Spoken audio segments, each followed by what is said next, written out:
Welcome back to the Shop by Shop podcast. I'm joined by my co-hosts Ryan, Oscar, and you may have noticed Will got some new glasses, new haircuts, some facial hair, new rooms. So we're gonna welcome on Cash the Butcher, also also known as Will 2.0 for today. Unfortunately, Will can't be with us, so we have Cash filling in. He's a good friend of ours and a huge Batman fan.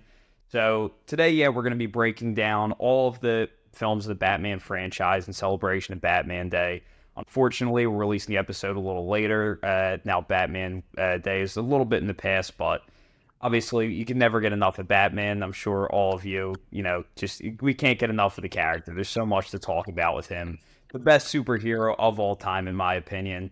And then we're going to get into some debate later, some 2v2 with Batman Returns versus Batman Begins, along with The Batman versus The Dark Knight. So, Cash, why don't you introduce yourself to the viewers and what are your top 5 favorite Batman films? So my name's Cash. I go by Cash the Butcher on all my platforms. If you're interested in following me, I also have a podcast, Film Scoop podcast with me and my boy Carl.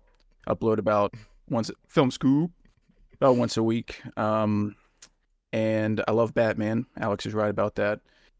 My top 5 Batman films. Number 1, The Batman, of course, as it should be.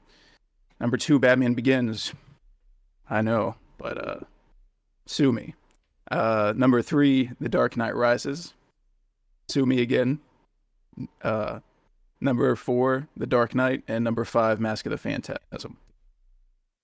Like that, Oscar, why don't Oscar? you give us your top 5 favorite Batman films before we get into the breakdowns? Okay, slightly different. I'll go from 5 to 1 actually. So I've got The Dark Knight at 5. Yes, it's a fine film. It's a fine film. I got Batman Returns at 4. Just classic film. I'm upset that I only just watched it for the first time a few weeks ago. But a great film. And then at number 3, I've got Mask of the Phantasm. Another film I should have watched a while ago and only watched recently, but really, really enjoyed it. Number 2, I've got Begins. Easily the best of the Nolan trilogy by a mile. And then The Batman at 1, obviously. Never go wrong with that. Yes, sir. Good list. At 5, I've got the severely underrated Batman Forever by Schumacher. Number 4, a film that dropped really far down in my list after the recent rewatch. I've got The Dark Knight. Sorry, Cash, I don't have all 3 Nolan films in here. I have Begins at 3 though, which I'm sure you'll like. And then I've got number 2. I've got Batman Returns. That's my favorite from my childhood probably. And then of course number 1 we've got The Batman. All right, I'm ready to piss some people off with my rankings. So, off at number 5, with me, the one and only Batman 1966. Just such a fun movie, fun time. Captures the fun spirit of comic books.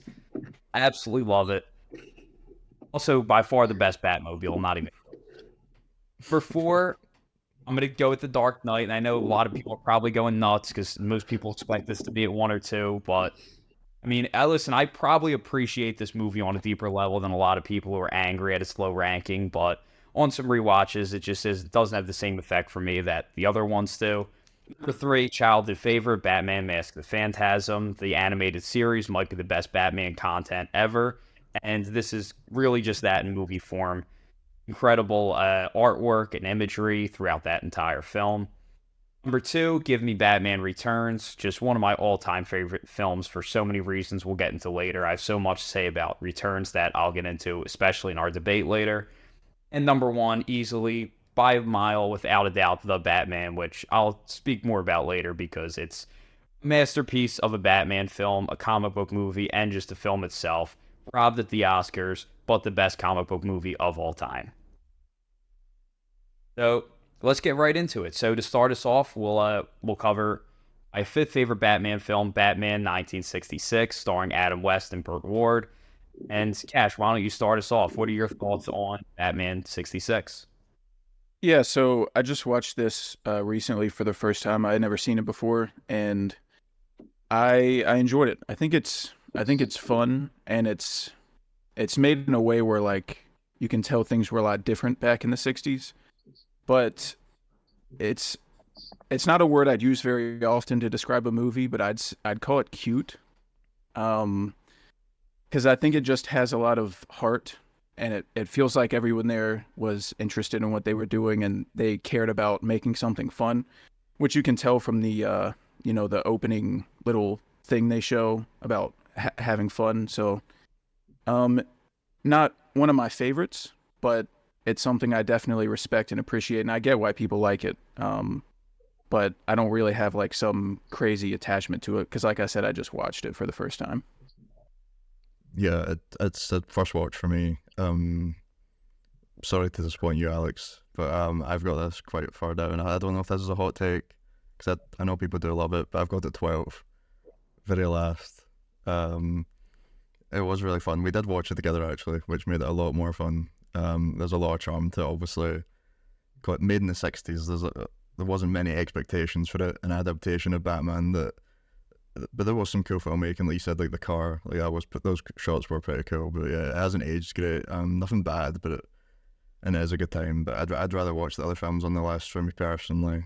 And it's cool to see all the Batman villains together, because we don't actually see that in any of the other theatrically released films. But yeah, at the end of the day, it just hasn't aged very well for me personally. But yeah, what did you think about it, Oscar? Yeah, I'm kind of in the same boat as the other two. I've just watched it recently, first time a few weeks ago, and I'm quite kind of middle on the road on it, but like slightly above average. I think it's the kind of film, it's literally like a comic strip turned into a film, with all kind of crazy fight scenes and things like that. And I think like the aging on things like the green screen is hilarious, like the running scene. It just makes me laugh. But yeah, there's a slightly annoying endless amount of puns, which did kind of get on my nerves a bit. But I think the outfits are quite brilliant. But yeah, kind of the whole scope of comic book films has changed a lot since then, kind of the way they're told and things like that. But I had fun with it. It's a solid film, but definitely low in my rankings. Alex probably has it. Probably gonna speak everything about this. I'm interested what you have to say, actually. So first off, I can't believe anyone didn't mention the greatest, most suspenseful scene in the history of the film, the bomb scene. Bigger than any suspense Alfred Hitchcock ever The created. endless fuse that never ends, that never goes down. I thought the fake In shark some was actually cases, more tense, personally. Bomb. Yeah, now it taught me. It teaches also some very valuable life lessons for kids. Since I was a kid and watched this movie, I've never once left the house without my shark repellent, because you never know when you're going to need shark repellent. With the most realistic looking shark that puts Jaws to shame. But all honesty, this is just, there's something to be said for filmmaking that's just fun and just having a good time. It's not trying to kind of scare you or keep you on the edge of your seat in a thrilling way, which is great the way a lot of films do that. But I think there's just something to be said for a film that you're just going to sit down, turn your brain off, and just have fun and a good time. And that's what the film is. It absolutely knows what it is. It's not trying to be anything else. And I just really love it for that. And I think it's a breath of fresh air and refreshing to see. Also just capturing the spirit of those comic books in a way that I don't think any other movie really has. And also just a couple of notes on it that this was, most people who watch the TV series were still watching them on black and white TVs. So being able to see this in bright color is really a big deal for the audience of its time. But also the way that bright color really holds up today with just the colorful spirit of those old style comic books. And as much as this film is not really a Batman film the way that we think of Batman today, it still was very important in making Batman conscious in the mainstream, making him a very mainstream character that was a household name to people, even if it wasn't in the way that the character really is supposed to be portrayed.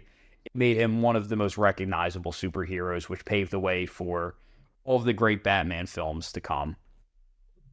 Now we'll move forward to Batman 1989, which I have ranked as my sixth favorite Batman film, and I'll pass it off to Cash. So I know you're not as high on this as I am. I know you're not a huge Michael Keaton fan, but what are your thoughts on Batman 1989? Yeah, you're right. I'm not huge on it like you are. It's my number 9 Batman movie, so it's down there. And basically what that comes down to is the actual Batman in the movie, because Tim Burton's Gotham he creates is mesmerizing, as I'm sure you'll talk about soon, but it's one of the best Gothams we've ever gotten. It looks straight out of the comics. It's so immersive, but Michael Keaton doesn't really get it done for me as Batman. He I don't know. I like a more intimidating Batman for one, and I don't think he really nails the Bruce Wayne very well either. And he I didn't watch him as a kid either, so that's a big thing for me. I don't have an emotional connection to him, and the movie itself, I feel like it's kind of like choppy with like the story, and I don't know, it's not a very like cohesive thing for me when I watch it like some of my other favorite Batman movies. But Jack Nicholson, great, of course. Um, but yeah, it really just comes down to Michael Keaton is outside of George Clooney my least favorite Batman, and a Batman movie that features a Batman I don't really care too much for isn't going to do much for me. Yeah, it's kind of a weird one because I did grow up with those movies, but like Keaton coming back for Flash, like I didn't really feel much. It was more like the Elfman theme that really like brought back that nostalgia for me. It was more just like you said, like the Gotham, the Barton belt that I loved. It wasn't anything to really do with Keaton's portrayal of Batman or anything. But yeah, Batman '89, it was quite a revolutionary film in Batman's history, I think, because like Alex said, like that TV show, compared to what you'd think of Batman now, it kind of skewed what everybody thought of him more of as like a kid's or like a silly like thing that wasn't serious like we think of it now, and it really changed the tone of like that completely whole side of Batman, I think. And I just loved Barton's Gotham, and like the production design is what really made those films for me. Like the performances are great as well, like from Keaton and Jack Nicholson's Joker, of course, but I don't really hold either of them as the best adaptation of that character, and I don't really enjoy everything about the films. So it's a bit lower down for me as well. It's I've got the 6 as well, so not too low. I still really enjoy it. It's like a 3.5. Jack Nicholson is great, of course. He's one of the greatest actors of all time, so you'd expect him to be great. But his Joker isn't perfect. Like, I don't like the Joker's part of the mob. Like, I think that chaotic side that we see later on, like in other films, is better. That for his character, like, it really shines. Like, he shouldn't be part of like organized crime, in my opinion. Um, and I really didn't like that he was the killer of Bruce's parents as well. And that, like, it should just be a random guy. Like, that's why like Gotham is so important. Usually, like, it's kind of hit Gotham that killed his parents rather than an actual guy like representing that. And that's why Batman's created, like, to fight crime in Gotham. So it kind of goes against that. So I didn't like that side either. But yeah, the main thing that kind of held that film back for me is just all the time wasted with the random side characters, like the newspaper people, and yeah, it just takes away from Batman and Joker, and it kind of makes the more special the scenes with them, but it kind of holds it back from being a great film for me. What did you think, Oscar? I know it was a first watch for you. Yeah, it definitely a first watch for me. I don't really have any childhood attachment to these ones either. But this one surprised me, honestly. I liked it a lot more than I thought it would. It's number 6 in my Batman rankings as well. I've got it at 3.5. I enjoyed it. I like Keaton as a Batman. Um, I think there's, because obviously I'm not kind of a massive like comic Batman reader, so I don't have kind of this staple thing that I'm looking for in a Batman, and I like to see like different variations of Batman rather than kind of maybe like a set style of him. But I really enjoyed his performance, and Nicholson as well. I liked seeing kind of his like, origins in this, I guess, rather than just him already being there, maybe like the Dark Knight or something like that. But yeah, it's a really solid film for me. Like you guys already said, Burns Gotham is absolutely fantastic. It's just so atmospheric, and the production design is absolutely insane. Keaton, though, big influence. First Batman to he was the one who started that deeper, lower Batman voice because he got him in character, and that's obviously a very trademark thing. Obviously, with Bale's and Patterson's, Affleck's, now that kind of led through. So there's massive influence there. But yeah, a film that I don't love, but certainly enjoyed. Alex, back to you. Yeah, '89 is a film I have very mixed feelings about. I think it's a film with flashes of brilliance, but also a very flawed film at the same time. It's one that I grew up with. There's always going to be the nostalgia factor. Like, I still remember seeing this before. Yeah, I think Begins probably existed, but I hadn't seen it yet. The Dark Knight didn't exist, so kind of, the way you're introduced to Batman and the first Batman that you ever see is always going to have a big effect on you and the way you perceive the character. Today, a lot of people have been introduced to Batman through The Dark Knight, but for me, even though Forever was the first Batman film I saw, this was very formative in my image of the character. But that being said, there's still a lot of things I don't love. There's a lot of really bad exposition scenes. The Bruce Wayne aspect, they really didn't nail the style. I cannot stand the Prince soundtrack. Like, I can't describe to you how much I truly hate that tie-in soundtrack that they did for money. And it made money, but it just so doesn't fit the world at all. And then it caused us, I think that's the main reason we didn't get a theme music for the Joker. Danny Elfman loves to write villain themes, and the Joker, if you notice, has no theme music. He really doesn't have a lot of score in general, but also just the film does suffer from a lack of energy. The Joker origin story, killing his parents, all those things I don't love. There's a lot of not so great action. Overall, I don't think the script is very great. And however, I do think Burton did a great job adapting what he had with the script. One of the main things Tim Burton is so great at that I don't love about the Nolan films is he's so great at reveals and just revealing things to us. Like the way he creates the curiosity about the Joker's face and that really great composition where the Joker's looking into the mirror and we hear the laugh before we see Joker's face. The way Bruce Wayne slowly reveals who he is to Knox, that scene's hilarious when he's like, give Knox a grant. The reveal of the Batcave where like it slowly moves back with the cameras. So Burton's just really great at reveals. And like I said, this is still a film with a lot of flashes of brilliance. The Batwing scene is, I think, some absolute peak Batman. And also, it's one of the only Batman films to really use the Batmobile, not just in a chase, but also use it as a weapon. In that scene with the factory blow up has always been awesome. I always loved that scene growing up. And even though it is an origin story, I like how Burton really does delay the reveal. He doesn't open up with it in a linear way. He kind of lets us have that curiosity of the backstory a lot through. Even though I don't love Vicky Vale's character, he does use her well to build the curiosity of Bruce Wayne's backstory before it's revealed to us, which I think is it's a decision that I really like. Obviously, the set design doesn't need to be said about that, but I think modern comic book movies make me appreciate and overlook the flaws of this film a lot more than would have had we not seen this boom of factory-like superhero movies, because it is something unique and fresh, and it's clear Burton didn't have full creative control. But at the same time, he's someone who brings that kind of graphic novel style of every frame is a painting. At least most of the filmmaking, there's some scenes that are standard coverage, but there's a lot of scenes that are very nicely composed, like as if they're straight out of a Batman graphic novel. And that's something I really appreciate about this film, especially seeing as it's been kind of lost from a lot of the films of the genre where the images don't really matter. And then, of course, Jack Nicholson, one of the best actors ever, has definitely the funniest Joker. Like, I've seen this film a couple times in theaters. He always gets a ton of laughs. And I think I love the way he's revealed. It's not really an aggressive Joker the same way Heath Ledger's is.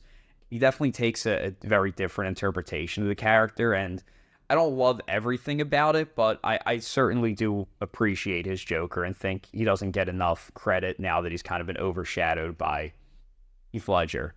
But I definitely think that this film has now been overshadowed by its far superior sequel, which is better in pretty much every possible way, if you ask me, and that's Batman Returns. So, Ash, what are your thoughts on Batman Returns? Batman Returns is a lot of the same problems I have with Batman, but it's one spot higher on my list. It's number 8. Big difference this time, though. Christmas time. Big upgrade for me, because I love Christmas and I love Christmas movies. So that whole Gotham at Christmas vibe is a big upgrade for me. And I really like Danny DeVito's Penguin. I think he's fun. I think he's funny. Like you said about Jack Nicholson's Joker. I like seeing Christopher Walken as Max Schreck and Catwoman. Catwoman's great. It's debatable if she's the best one. I'm not sure if we're going to get into that, but definitely in the conversation. There's only one other choice, if you ask me, but yeah, it's not a film I love that I'd watch too often, but I prefer it over Batman 89, and I understand why Alex loves it so much, because the visuals and the lighting and everything, it's beautiful to look at. It's just the Batman thing for me is he's killing people, no fun. If you're really a Batman guy, I'm sure, there's times in my favorite Batman movies where it happens, but it happens a lot with Keaton for some reason, and it's a big downer for me with these two Burton movies. No, yeah, Keaton does it on purpose. It's really bad, but yeah, you just have to kind of ignore it because they just didn't care back then. Like, sets a guy on fire, and then another one he blows a guy up with a bomb. Like, it's just ridiculous. But yeah, I definitely had a lot of nostalgia for Returns though. Going back to, I think this is definitely my favorite Burton film, and I've got it at second, for my Batman ranking.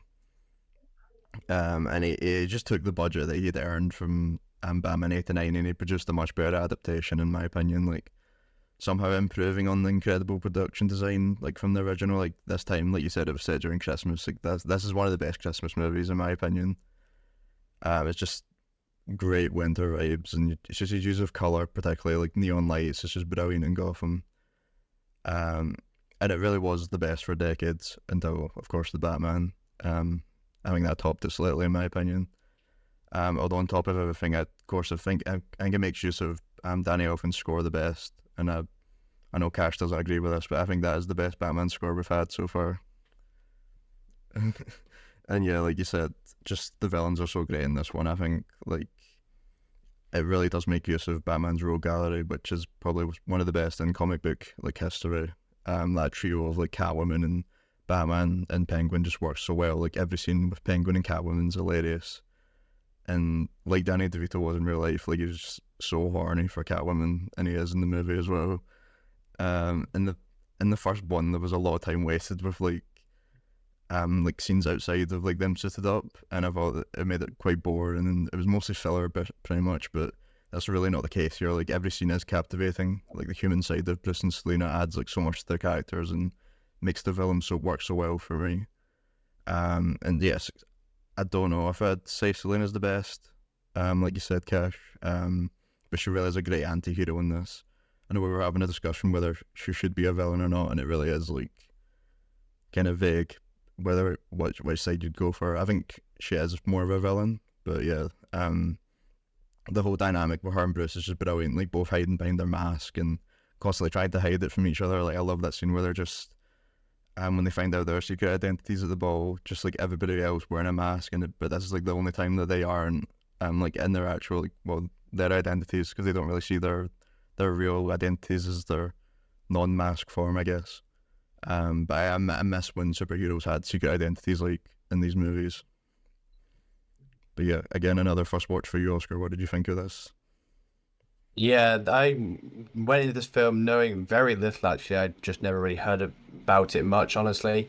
But this is, I just absolutely love this. It basically just takes everything about the first one and just elevates it up to so many more highs. I just had such a great time with it. Had absolutely no clue Danny DeVito is in this. And I was quite surprised because he's absolutely perfect for this role. He plays that part to perfection, and he is so funny. He actually remained in character between takes the entire time. So for him, he was deadly serious about this, and I think it pays off so well. Like everyone said, the score continues on for me as well. Definitely the best Batman score of this film. I listen to it nonstop now. It's so great. The whole Christmas vibe is brilliant. I don't know, but all the minions, the Christmas minions that go around terrorizing the streets. I just find so funny every time that starts happening in the film. I think it's brilliant. Yeah, they had so many sets for this. At the time of filming, the Gotham sets took up 50% of the Warner's lot when they were filming this, but that just kind of owes to how well it is, how well it's made. Sorry. I just want to add the final shot of this film is fantastic. It's such an iconic shot and was actually added like a couple weeks before the film opened as like an afterthought that they had, and the person standing there is not Michelle Pfeiffer; it's a double that they used. Um, but yeah, fantastic final shot. I just have such a fun time watching this, I guess. But it's more than that. I just think it's so well crafted, and it's got such a kind of a vibe to it that I didn't expect, honestly. But yeah, such a great watch for me. I didn't realize that was a reshoot or whatever at the end. Like that really is maybe my favorite shot in like all Batman movies. Like I have that as the poster for Returns. It's so good. It's going to be hard to condense my thoughts for this film because it's just a film that I really do love so much. It normally plays in theaters about once a year, so I see it on a pretty frequently basis on the big screen. And be honest, as a kid, I didn't love it as much on a first watch. Like I was pretty creeped out by the Penguin, and just the whole vibe of it, I've just found creepy as a kid. That was kind of the It's aim. one of those That was kind of the aim. Tried to like scare kids, I guess. Yeah, and I know the studio had a lot of issues with that. A lot of parents complained. But I think, it becomes that thing of like when you watch Goosebumps as a kid, like you're kind of creeped out by it, but like you keep watching it. And then it slowly just became one of my favorite Batman films and comic book movies as a whole. But this is truly a film that you're never, ever going to see a comic book movie like this again. They've become so mainstream, so corporate. There's such a financial investment to these franchises now that will never give it a filmmaker like Tim Burton such artistic and creative freedom on this level.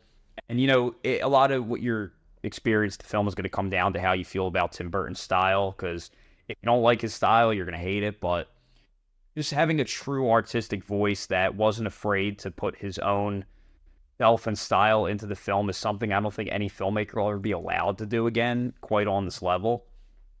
Just the sets they build, and obviously are just incredible. The world they create, there's so much and incredible. But yeah, Batman certainly takes a backseat in the film to his villains, which I understand the flaw there, and I understand where it's a Batman movie, but I don't mind because I love the city of Gotham as much as I do the character of Batman, and it really is such a great movie about city of Gotham and creating the atmosphere of the city, and just and also I really do love the villains. Like I think these are two of the best comic book movie villains we've ever seen.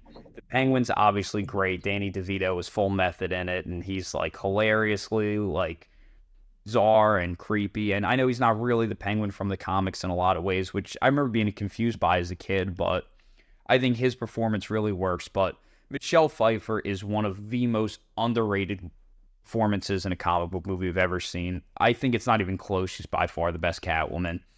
And I think why her performance is so good is the way she develops character, mainly the eyes. If you rewatch this film, watch the eyes of Michelle Pfeiffer and the way the tone of her voice changes. In the beginning, her eyes move super frantically. Her voice is like always worried and very panicky. And then when she becomes Catwoman, her eyes are very like calm, a lot lower and a lot smoother. And she has like this deep, more masculine sounding voice. And then when she's with Bruce, it has this kind of, it's calmer, but also like there's this craziness in her eyes. Like she kind of has like more like the crazy eyes when she's Selena, when she's post Catwoman. Selena also has like more of a feminine, high pitched sounding voice when she's with Bruce, but then kind of a more deep voice as Catwoman. And she just evolves the psychology of the character, I think, on such a brilliant level that we don't see from a lot of performances in comic book movies.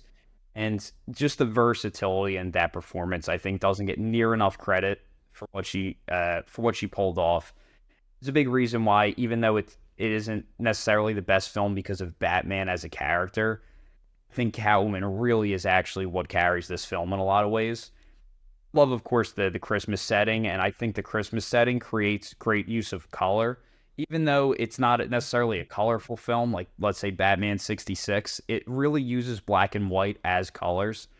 And having the Christmas setting allows for the streets to all be covered in snow, and the color white just always is one that I really like when it's used in film because the way it makes all the other colors around it really pop, and the contrast between the black and the white just makes it such a visually appealing film.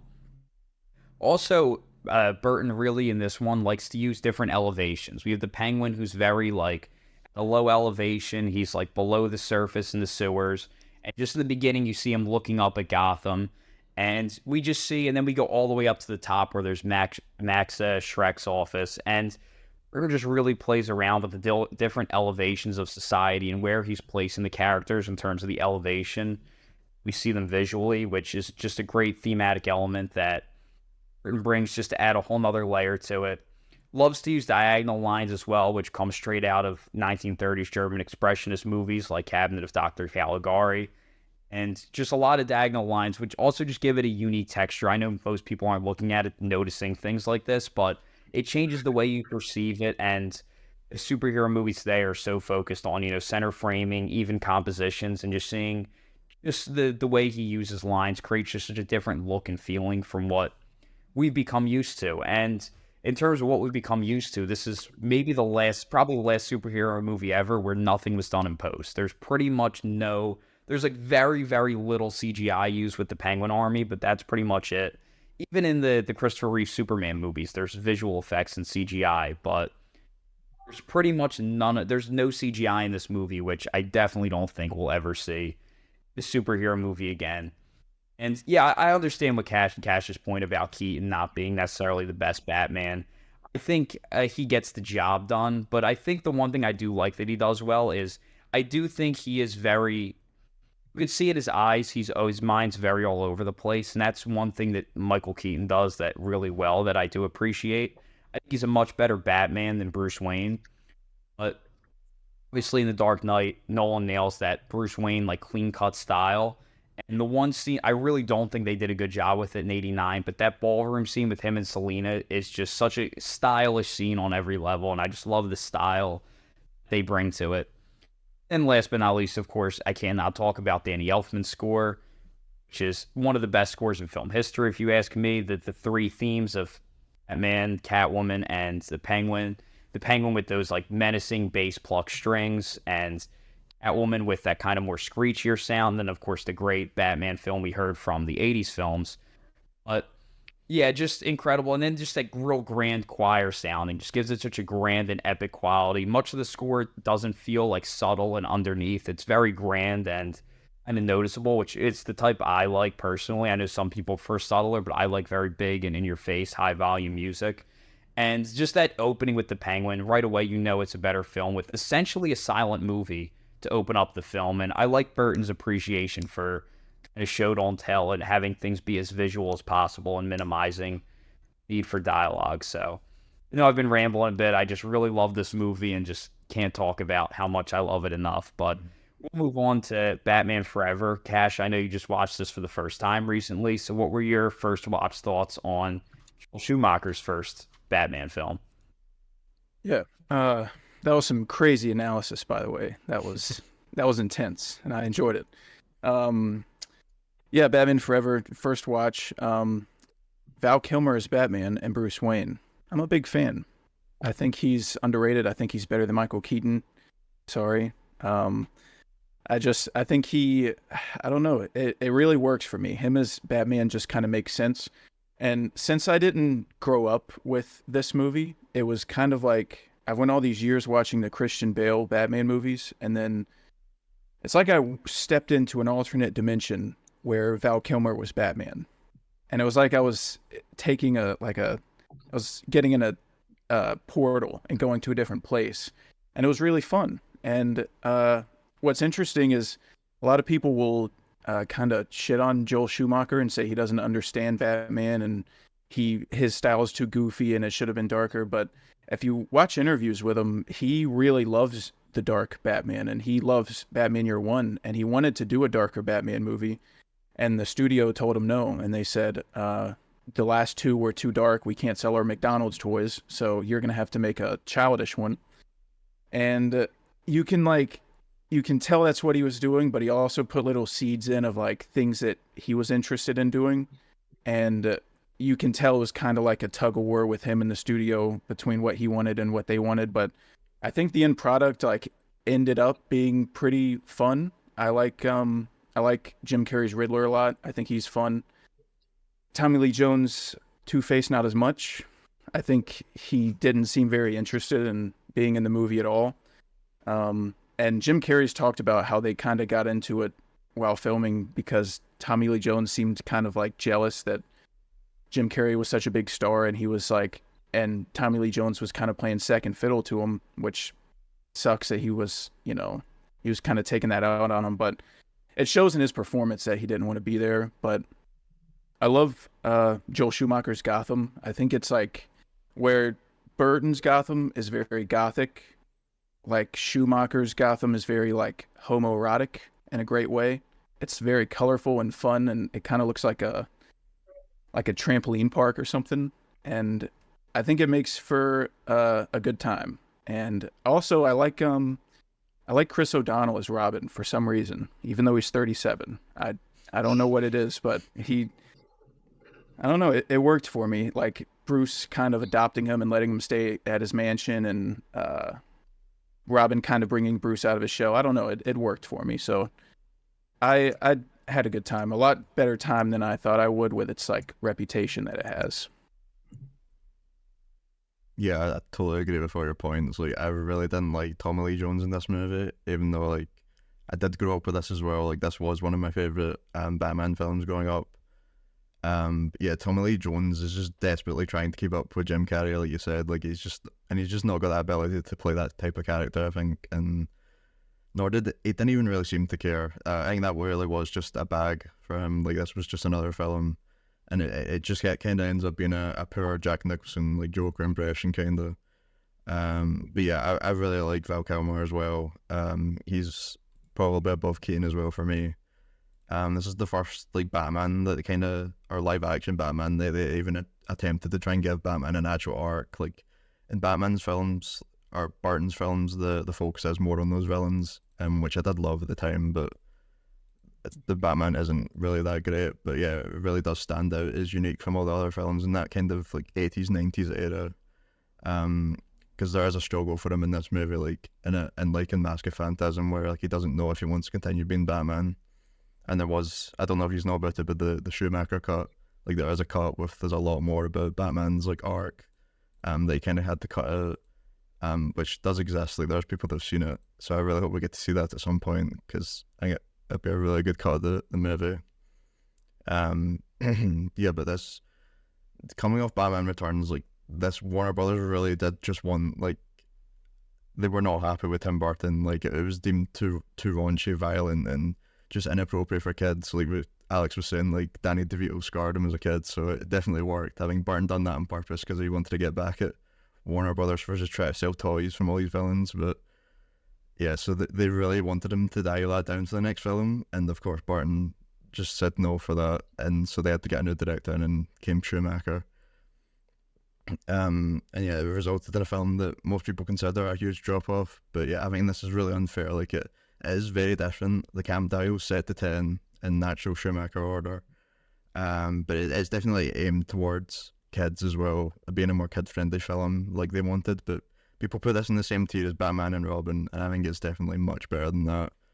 I have this at number 5, so it's pretty high in my Batman ranking.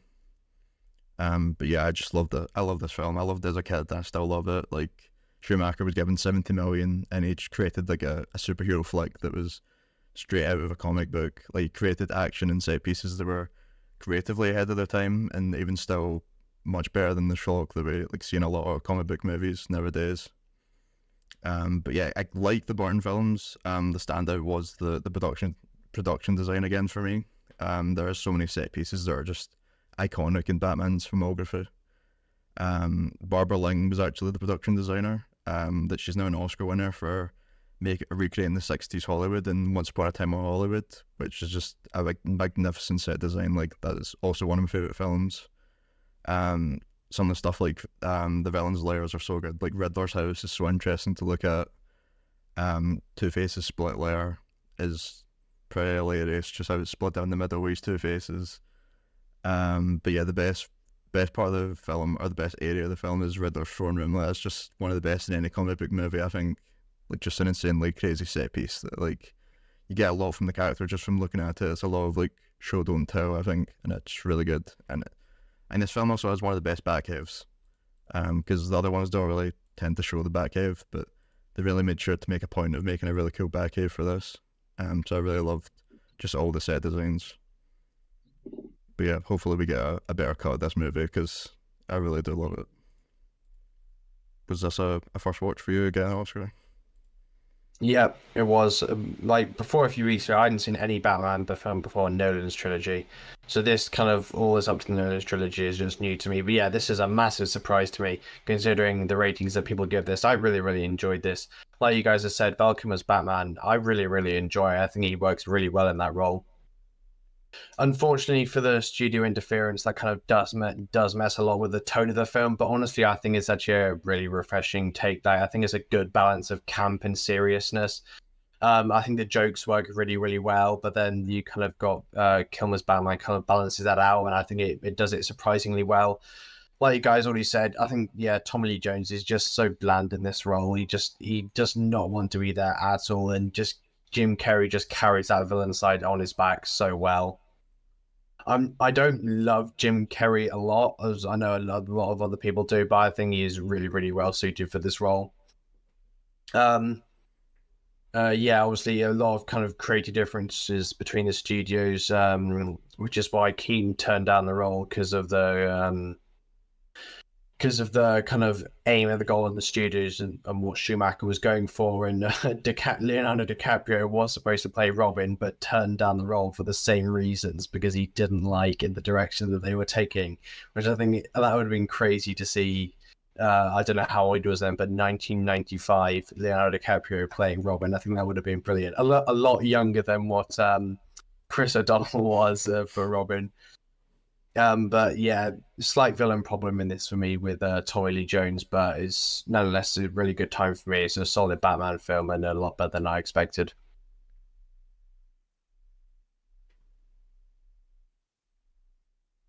I'll expect you.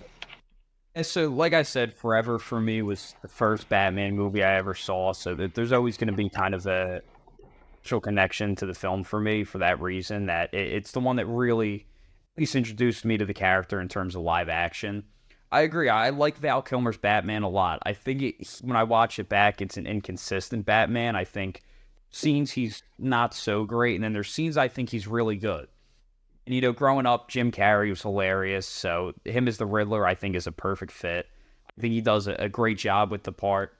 Totally agree. Terrible job with Two-Face. He just feels like such a whatever character. Like, there's no Harvey Dent, really. He's just, like, kind of like your standard villain, and his whole identity is just the fact that the set design is, like, half light, half dark. So, I agree. It's a film, definitely, with a lot of flaws. I just think it's also kind of like with Batman 66. There's a fun to it. I think it definitely leans more in like the kids movie direction, but I watched this movie as a kid. As a kid, it was a really fun time. I like the kind of colorful world. Like the 1966 Batman gives us a colorful world, but it's also like very bright daytime where Batman is they're a hero of the night. Nighttime and Batman are supposed to be in sync, and this film does stay true to that despite its colorful nature. It's still very colorful and like a nighttime kind of neon light in a way, which I really enjoyed. I really like what Cash said about how it's like a trampoline park. I think that's a great description, because as a kid, it's like, who doesn't love a nice trampoline park? So I do think he creates a fun world that as a kid want to just kind of hang out in. That kind of punk rock, like blacklight scene is always been really cool, and just a very visually cool scene to look at. And even though it does lean in the kids movie direction, it does have some of those more serious moments and does still touch on Batman's trauma. And I think I would love to see the Schumacher cut. I've heard it's a lot better. And yeah, I mean, obviously this film is meant to kind of sell toys and revive the McDonald's crowd for the studio.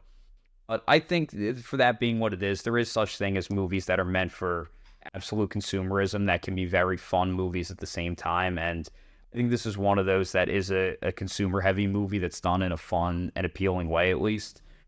And briefly, I forget who said, I think it was Cash said that Chris O'Donnell playing Robin way too old. I forgot to mention that in Batman Returns, one gigantic flaw is if you look at the time jump, Penguin is in his 30s, which is actually like insanely crazy because he doesn't look like he's in his 30s. I think he's in his like 50s. I never That's thought about that actually as a big plot hole. But so yeah, let's get. Oh, and Batman Forever is on my rankings. I believe number 7. Yes, it's number 7 on my Batman rankings, which I know is probably high for some people, but like I said, my first Batman movie, really enjoy it. But obviously, so Batman Forever was a huge financial success. Made the studio tons of money, just like 89 did. Huge financial success. But 89, they responded to that success by giving Burton absolute creative control and freedom. Batman and Robin, they didn't quite do the same thing. They kind of doubled down on their consumerism approach. They didn't want to make the same mistakes as they would put them that they did with Burton. And that gave us the 1998 masterpiece, Batman and Robin. So, Kat, what are your thoughts on Batman and Robin and the best Batman of all time, George Clooney? Oh, yeah, by the way, y'all said that you guys all wanted to see the Schumacher cut, and Kevin Smith said he has a copy, so he needs to just slide it over to us. Just let us take a peek at it, because I'd like to check it out. Yeah, just accidentally upload it to Twitter. Batman and Robin, I have nothing good to say about, to be honest. In all fairness, I turned it off. Because I think I love Batman a little too much to see him be destroyed. And I got like 45 minutes into Batman and Robin, and I had to turn it off because nothing was right. Everything was wrong. And George Clooney is a miserable excuse for a Batman, if we're being honest. I mean, he's a good actor in his own right in his other movies, but he should never have been Batman. That was a big mistake. And he didn't look like he knew what he was doing. It didn't even look like he knew who Batman was. Like he didn't read a comic or know who Bruce Wayne is. And I know that could be studio interference, and that's probably a fair point, that he was handed a script and he had to work with it. But man, he looks so out of place. He doesn't look like he knows what he's doing. Arnold is Mr. Freeze. I mean, this is a villain that was a very beloved character from the animated series. That's one of the best Batman villains of all time, and he was destroyed by an actor I love, by the way. Arnold's my guy, but that shouldn't have happened. That was a mistake. So this whole movie to me is a mistake. And Uma Thurman as Poison Ivy, even that I'm not a fan of. Chris O'Donnell, like, I enjoyed him in Batman Forever as Robin, but for some reason his dynamic with George Clooney is embarrassing in Batman and Robin.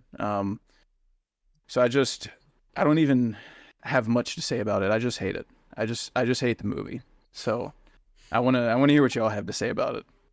Was that a first watch for you? It was first and only. Okay, so this is another one that I also grew up with. So I mean, that's definitely a big factor into why I can even watch this. Is I just have a lot of nostalgia for it as a kid. But yeah, I don't hate it as much as you. I think it's one of those films that, I mean, it's awful, like, but it's so bad that it's just fun to watch, I think. But yeah, I don't believe that it's quite the worst film of all time that people make it out to be. Like, it still has that colourful set design and camp that Schumacher brought to the movies, and I know it's at least enjoyable for me. Like, the cast is really fun. I know you said you didn't like Mr. Freeze. It's just hilarious, the amount of like lines he has. I think he has like 70 like jokes about ice or whatever it is. I loved him as a kid, so like I just can't help but enjoy that. Uma Thurman's Poison Ivy. She's pretty fun to watch as well. But yeah, Bane is just awful. Like, maybe better than Nolan's Bane. Maybe. Wow. Wow. We'll skip that for now. Yeah. But he's kind of walking muscle. I really like the line where Emma Thurman's like, every Poison Ivy toy comes with a accompanying like Bane toy. Like that just like shows how like what Warner Brothers were really thinking of it, just all the characters. But yeah, the fate of the star is just one step too far. It's like, why are you putting them on like ice skates? Like that really was just too far. But yeah, that scene of Bane when the scientist transforms him, that like genuinely like scarred me as a kid. Like the venom going into his back, like the like body horror that like traumatized me as a kid. Yeah, just Bane and Bane in general was just hilarious. Yeah, I agree with you as well. Like George Clooney, like he brings the film a lot down so far a lot. Like if it was Val Kilmer, I think I would even enjoy the movie. Like maybe like an extra half a star more. Like it would just elevate the film so much more for me. He's just so wrong for the role, and yeah, but it's a watchable film for me. I don't like really hate it. But Oscar, what did you think about it on another first watch? Yeah, I definitely. This is nowhere near the worst film in the world, but I don't like it, but I don't hate it. The camp level is broken the dial. It's way past it at this point. There's no looking back. This is definitely a so bad is good kind of film. One, not good, but just not awful. Um, George Clooney is just by far the worst thing about this. He is a horrendous Batman. It's not just that, the suit looks horrendous and the Batmobile is awful. As the Batmobile, like starting from Keaton, is like the back of it just gets bigger and bigger. Like the wings on the back of it is just so big by the end of these. It looks so bad. The cast is hilarious. I think Uma Thurman is Poison Ivy. Her lines are, I think half of them are really really funny, honestly. But yeah, this most of it just does not work well. George Clooney was known to refund people who had seen the film, which I think is hilarious because he hated it as well. He thought it was a complete waste of money. I just think the end of this, but by the time it's like two Batmen and Batgirl by the end of it, I think is such a bad thing. I think the ending is awful. Just the villain side of this is just so much more interesting than the Batman side of this, because the Batman side of things in this film it just does not work well at all. The jokes are tiresome, but every now and again they do hit. But probably the worst Batman film. There is another one that I do consider to be in close contention with this, but we'll probably get on to that later. But yeah, back to Alex. It's not what you think it is, actually. Batman and Robin might be the most brilliantly terrible movie ever made. It's like Batman Forever. I grew up with this movie and I saw it with the eyes of a young kid, so I think this movie is so much fun. You know, it sounded repetitive with me defending bad Batman movies. It's just me fun, but you know, superheroes essentially are for kids, even though Batman is a more adult superhero. When they use that character for a kid audience, it at least was effective for me as a kid. And I think Mr. Arnold, obviously, this is a terrible portrayal of Mr. Freeze, who can be a very serious and tragic character, like we saw in the animated series and Sub-Zero, which are obviously much better. But Arnold's hilarious. Like, who killed the dinosaurs? The Ice Age. Like, his one-liners are hilarious. Poison Ivy's too, with like, my vines have a crush on you. Like, it's just so stupid, but so hilarious at the same time. Like, it's just one of those movies that like you can have a conversation with your friends while you watch the movie. Like, it's because it's so dumb, but it's like it's also just fun at the same time. And even though it's just so full of flaws, it's something that if it's on TV, I don't mind watching it. Like, it's at least enjoyable. It's absolutely a toy movie. Like, I listened to half the audio commentary, and it's pretty much just all Joel Schumacher talks about. It's just, yeah, well, that was to sell toys. That was to sell toys. All the studio wanted to do was sell toys. So there was no heart into this movie. There was no heart, art, or passion. It was just purely how many toys we can sell, how many different like costumes and gadgets can we have that'll turn into toys. But as a kid, I loved to play with toys, and I loved toy movies as a kid. Like, Legos were toys. Like, I'm drawing a. There's so many great movies that were toy movies that at least I liked. There's like Small Soldiers. Like I liked toy movies as a kid, and it's absolutely that. It's just a fun, turn your brain off time, laugh at how ridiculous it is. The movie never tries to be a good movie for a single second. Like it knows what it is, and yeah, like I said, it's the absolute opposite of Batman Returns in the response to a major success with instead of giving more artistic freedom and a new achievement of the genre, it's doubled down absolutely on the consumerism and the McDonald's tie-ins. But yeah, I think just a fun time in the most ridiculous, terrible way. My Batman rankings, I have this below Forever at number 8, which is I know is a very hot Wait, take. what? Wait, what do you have below it? That's way. I have both the other two Nolan movies. I know Cash is probably wants to jump through the screen right Oh now. my god. If only putting it above Batman 66 was a hot take. But... So Rises isn't fair to put it above because I haven't seen Rises in so long, so I really don't have a very fair understanding of that movie anymore because it's been so long since I rewatched it. But I definitely, we'll get into later in the debate and when we cover Begins why I don't like Begins. And I admit Begins is a much better movie than Batman and Robin.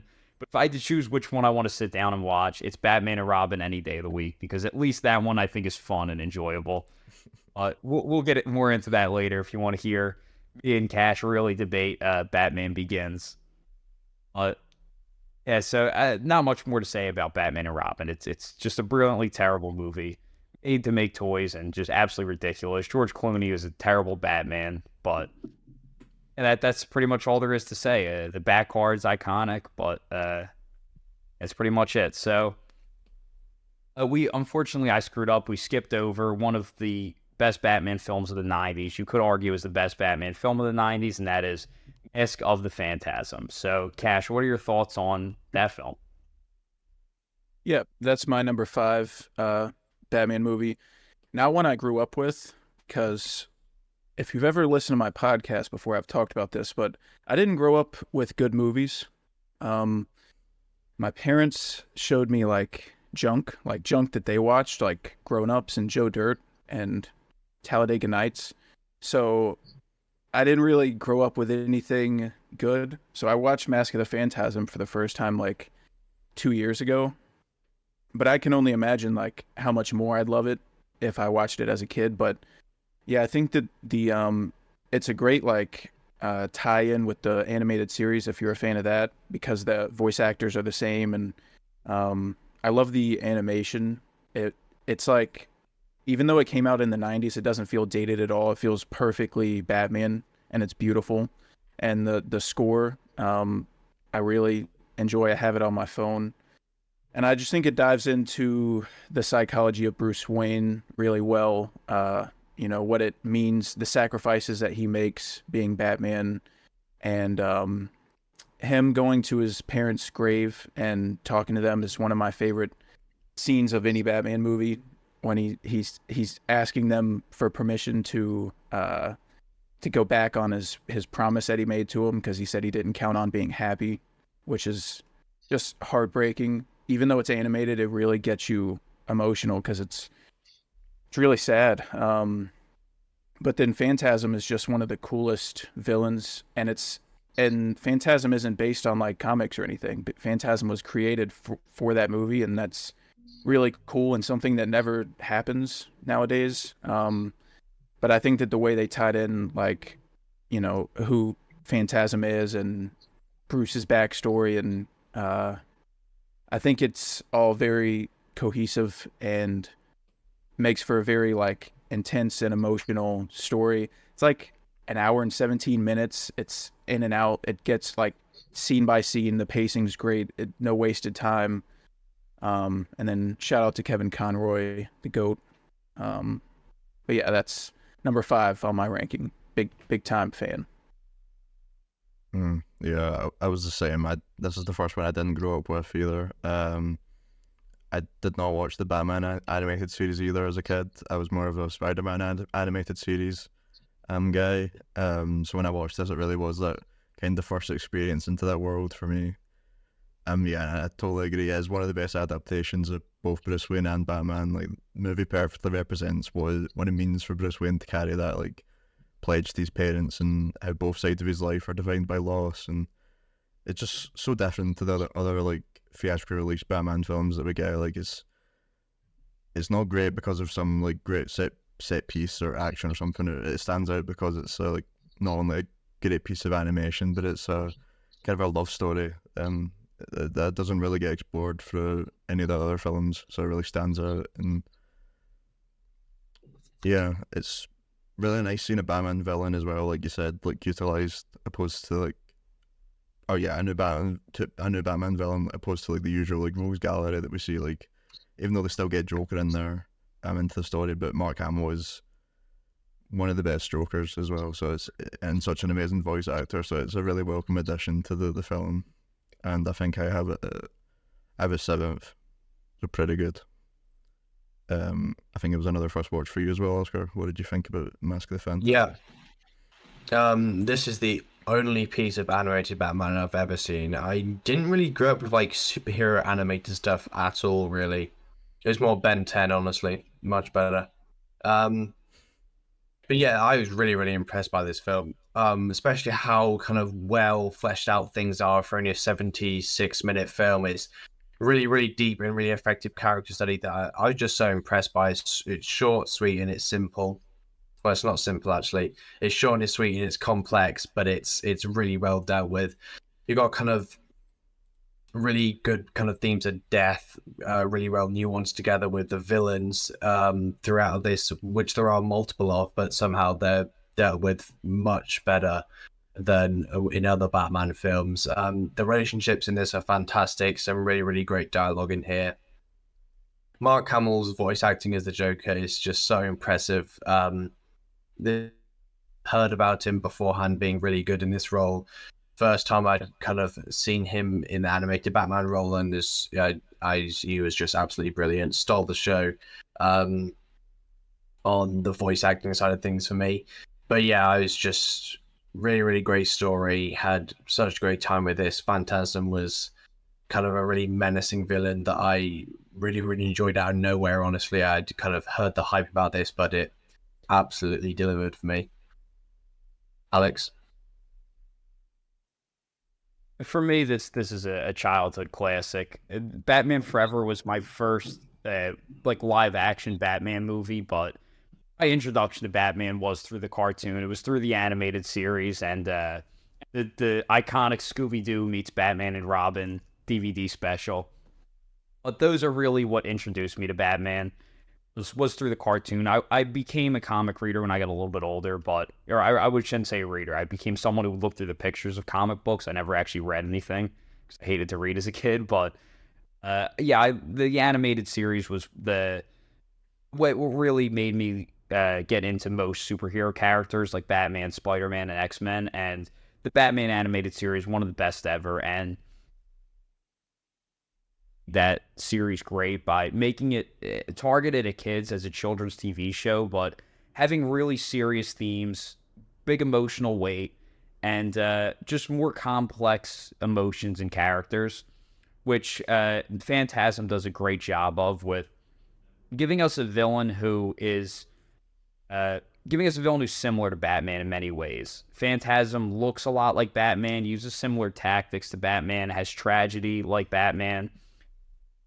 I think the similar villain is a big strength to it, but also kind of just the romantic tragedy of Batman, who, as a character, Batman is not Spider-Man or Superman who saves Mary Jane and Lois Lane and they live happily ever after.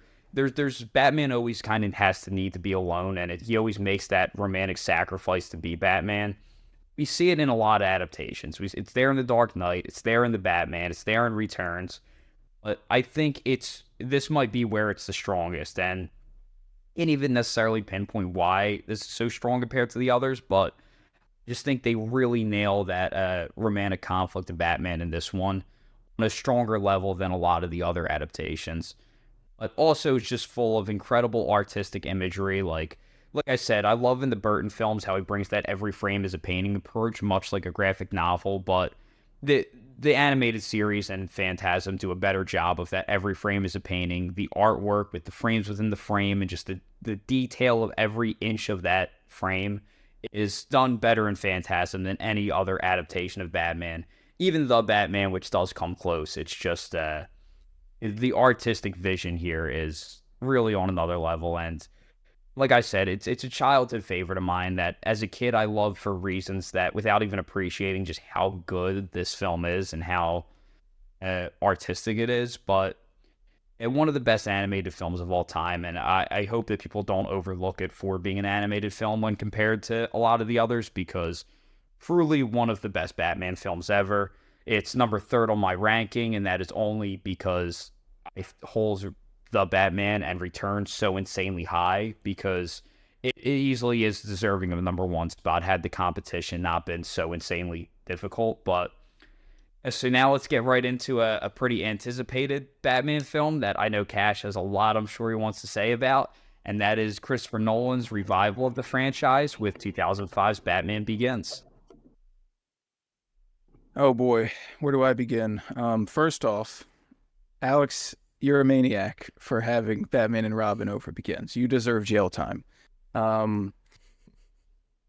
So this is Christopher Nolan's rejuvenation of the Batman franchise, which had been soiled previously by George Clooney and the Bat Nipples. So Christopher Nolan got hired to take it seriously, to reinvent Batman for a modern audience and make people care about Batman again. And where does he start us with Batman Begins? He starts our new hero, our new Batman. Everything's banking on this working out, and he's starting him in a prison camp, beating criminals to a pulp. Because Bruce doesn't know what he wants to do. He doesn't know how he wants to do it, but he just knows he ran away from Gotham. This is all told. Christopher Nolan does his typical nonlinear storytelling where he jumps and you get flashbacks. And so Bruce runs away from Gotham. He goes to this random foreign place and just gets locked in with these criminals because he wants to beat the crap out of them. And I feel like that's such a great starting point for Bruce as a character. And then right after that, Liam Neeson enters his cell and he says, he says his name's Ducard. He's capping it. He's Ra's al Ghul, but and he's like, we can, if you find this flower for us and come to the top of this mountain, you can find what you're seeking. And Bruce says, what am I seeking? And he says, only you can know that. It's just some hard shit to say. I mean, that just sounds really cool, but it's also like, symbolic of Bruce. And you get this great montage of him climbing up the mountain in this cool, like Icelandic landscape. And, I can't go through the whole movie. I could talk about Batman Begins for 2 hours, but basically why I love Batman Begins so much is the Bruce Wayne journey. We'll talk about The Dark Knight and Rises and everything, but I think that I love Batman as a character, and Batman Begins is like, you get so much Bruce Wayne and so much Batman, and you get so much development in such a short amount of time. And Hans Zimmer's score is, I mean, Alex disagrees, but I just think Hans Zimmer's score is euphoric, and it fits so perfectly with this film. And when Bruce gets when he goes to the Batcave for the first time and the bats are flying around him and you get that great imagery, and then you hear Hans Zimmer's score, it's just crazy. I mean, it's first of all, this is my number 2 movie or number 3 movie of all time. So if that gives you an idea of how much I love it. I've seen it like 3 times this year. Maybe might make it 4 pretty soon. God, I love Ra's al Ghul as a villain. I think that he kind of gets pushed to the side in the trilogy because people love talking about Joker and Bane. Because those, I love them too. But I think narratively, like Ra's al Ghul's, story fits Bruce the best.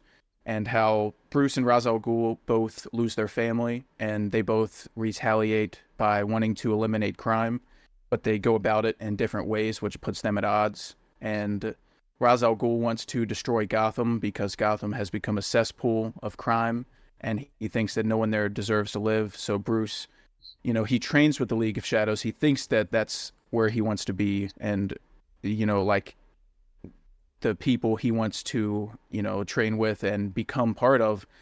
But then they ask him to be an executioner, and that's where he decides, like, I want to fight crime, but I'm not going to kill anyone. And Ra's al Ghul says something like, compassion is a trait your enemies won't share. And then Bruce says that's what makes it so important. It's what separates me from them. And I just think that Christopher Nolan understands Batman, other than Matt Reeves, better than anyone else. I think he understands what Batman is as a character and what's important about him. And I think the movie's also just really, like, well crafted. I watched it in theaters about 2 weeks ago, and it's like scene to scene. There's no scene I would cut from Batman Begins, really. I think it's perfectly paced, and the story progresses perfectly. I like how Ra's al Ghul uses Scarecrow as a pawn, like his tool to terrorize Gotham, and they use his fear toxin to fulfill Raz's plan. And I love how they use Bruce's dad. He built the train system through Gotham, and they use the train system to try to destroy Gotham. So they're using what Bruce's dad built to try to destroy it, which is something they kind of do in Rises with him building the energy reactor, and then Bane trying to use it to create a bomb. And then I love the flashback when Bruce falls into the well, and his dad picks him up, and he says, "Why do we fall, Bruce?" And then he says, "So we can learn to pick ourselves back up." And this becomes a motif throughout the whole trilogy, and it's one of my favorite lines of dialogue in a movie ever. I'm probably going to get it tattooed one day. I just think it's beautiful. And the only thing I don't like, two things don't like about Begins: the fights, this whole thing right here, not a fan. And the quick cut, like, shaky cam, it's not, the fights aren't good. All right, that you're not going to Batman Begins for good choreography. It's not going to happen. It's bad. And then at the end, spoilers, I guess, but I kind of got to bring it up. Batman lets Ra's al Ghul die, and he justifies it by, "I'm not going to kill you, but I'm not going to save you either." What are you talking about? If you don't save him, you're killing him. It's the same thing. You not saving him is killing him, and I'm not a fan of that. I wish he would have just saved him and thrown him in prison, but those are like my only two negatives for Batman Begins. I think it's great. And also his dynamic with Gordon, and how he has to, like, break into his hospital room, and, like, he has to slowly earn Gordon's trust. I think it's really interesting. And also the like practical like complications they encounter, like when they're building the suit and Alfred says they have to order 10,000 of the pieces so it doesn't arouse suspicion, and he's like, well, at least we have spares. Stuff like that like no one ever really thinks about, but it'd be really hard to be Batman, and it would be really hard not to arouse suspicion from everybody. And I think Nolan's grounded take really just works for me. It feels like someone becoming Batman.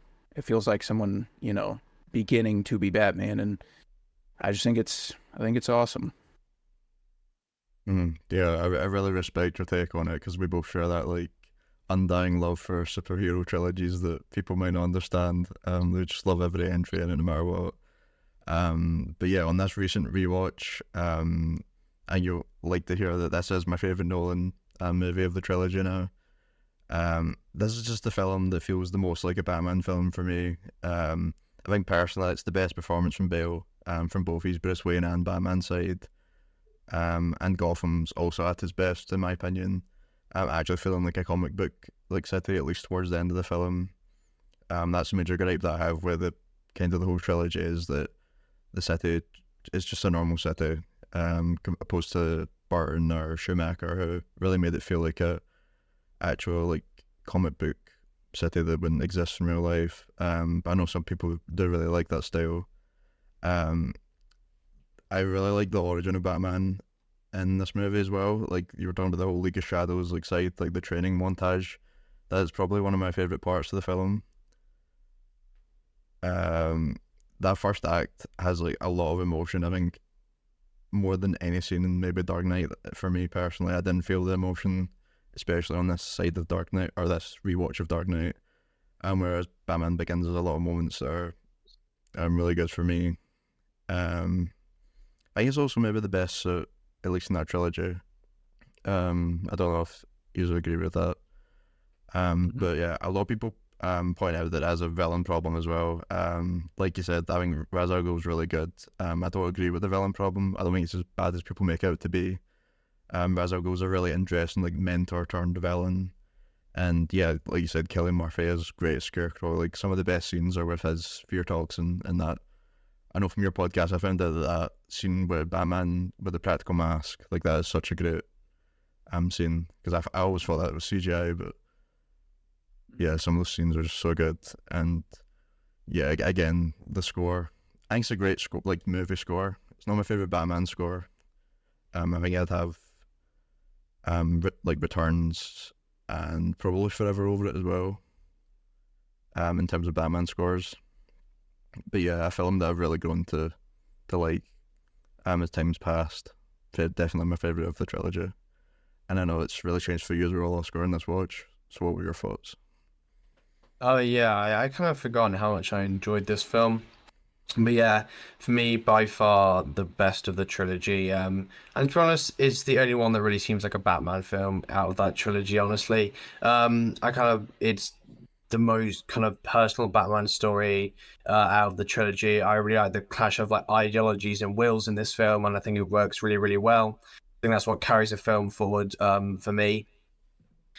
Definitely slightly weaker on the villain side for me. I enjoy the villains there, but I don't necessarily think they work together that well. I really like kind of the kind of horror elements that Nolan uses with Scarecrow. I think they're quite effective, especially the first time I saw it quite a while ago. Definitely scared me when I was younger. I think the story is really good. I really like his arc in this. I know, Cash, you mentioned that quote that I won't kill you, but I don't have to save you. I actually really like that quote. Um, I think it's kind of great in showing that kind of the clash of the ideologies and wills that kind of the starting kind of Batman would have. And I think that's actually really well done. Yeah, I don't love Liam Neeson in this role as well. He just doesn't quite work for me. I also think Katie Holmes as Rachel is a much better Rachel than Maggie Gyllenhaal is in The Dark Knight. I think the acting performance is a lot better. I just think her chemistry is a lot better in general with Bale. The final act I really enjoy. Like I said, the horror elements I think work quite well. Nolan's Gotham just somehow took the most drastic fall off in cinematic history. It looks really, really great, and it's not as good as Burton's, but I think he does kind of the lighting slightly different. It's kind of slightly brownier and slightly more kind of goldenish, I guess, but dark brown. But I really, really enjoy seeing that, and it's a big tonal change from the other two, but it's one that I had forgotten how much I actually really, really liked. But yeah, it's a really, really impressive film, kind of thematically, which I think a lot of other Batman films have been lacking. But yeah, really, really good. I'll hand it over to Alex and see how much he can hate on this. Oh no.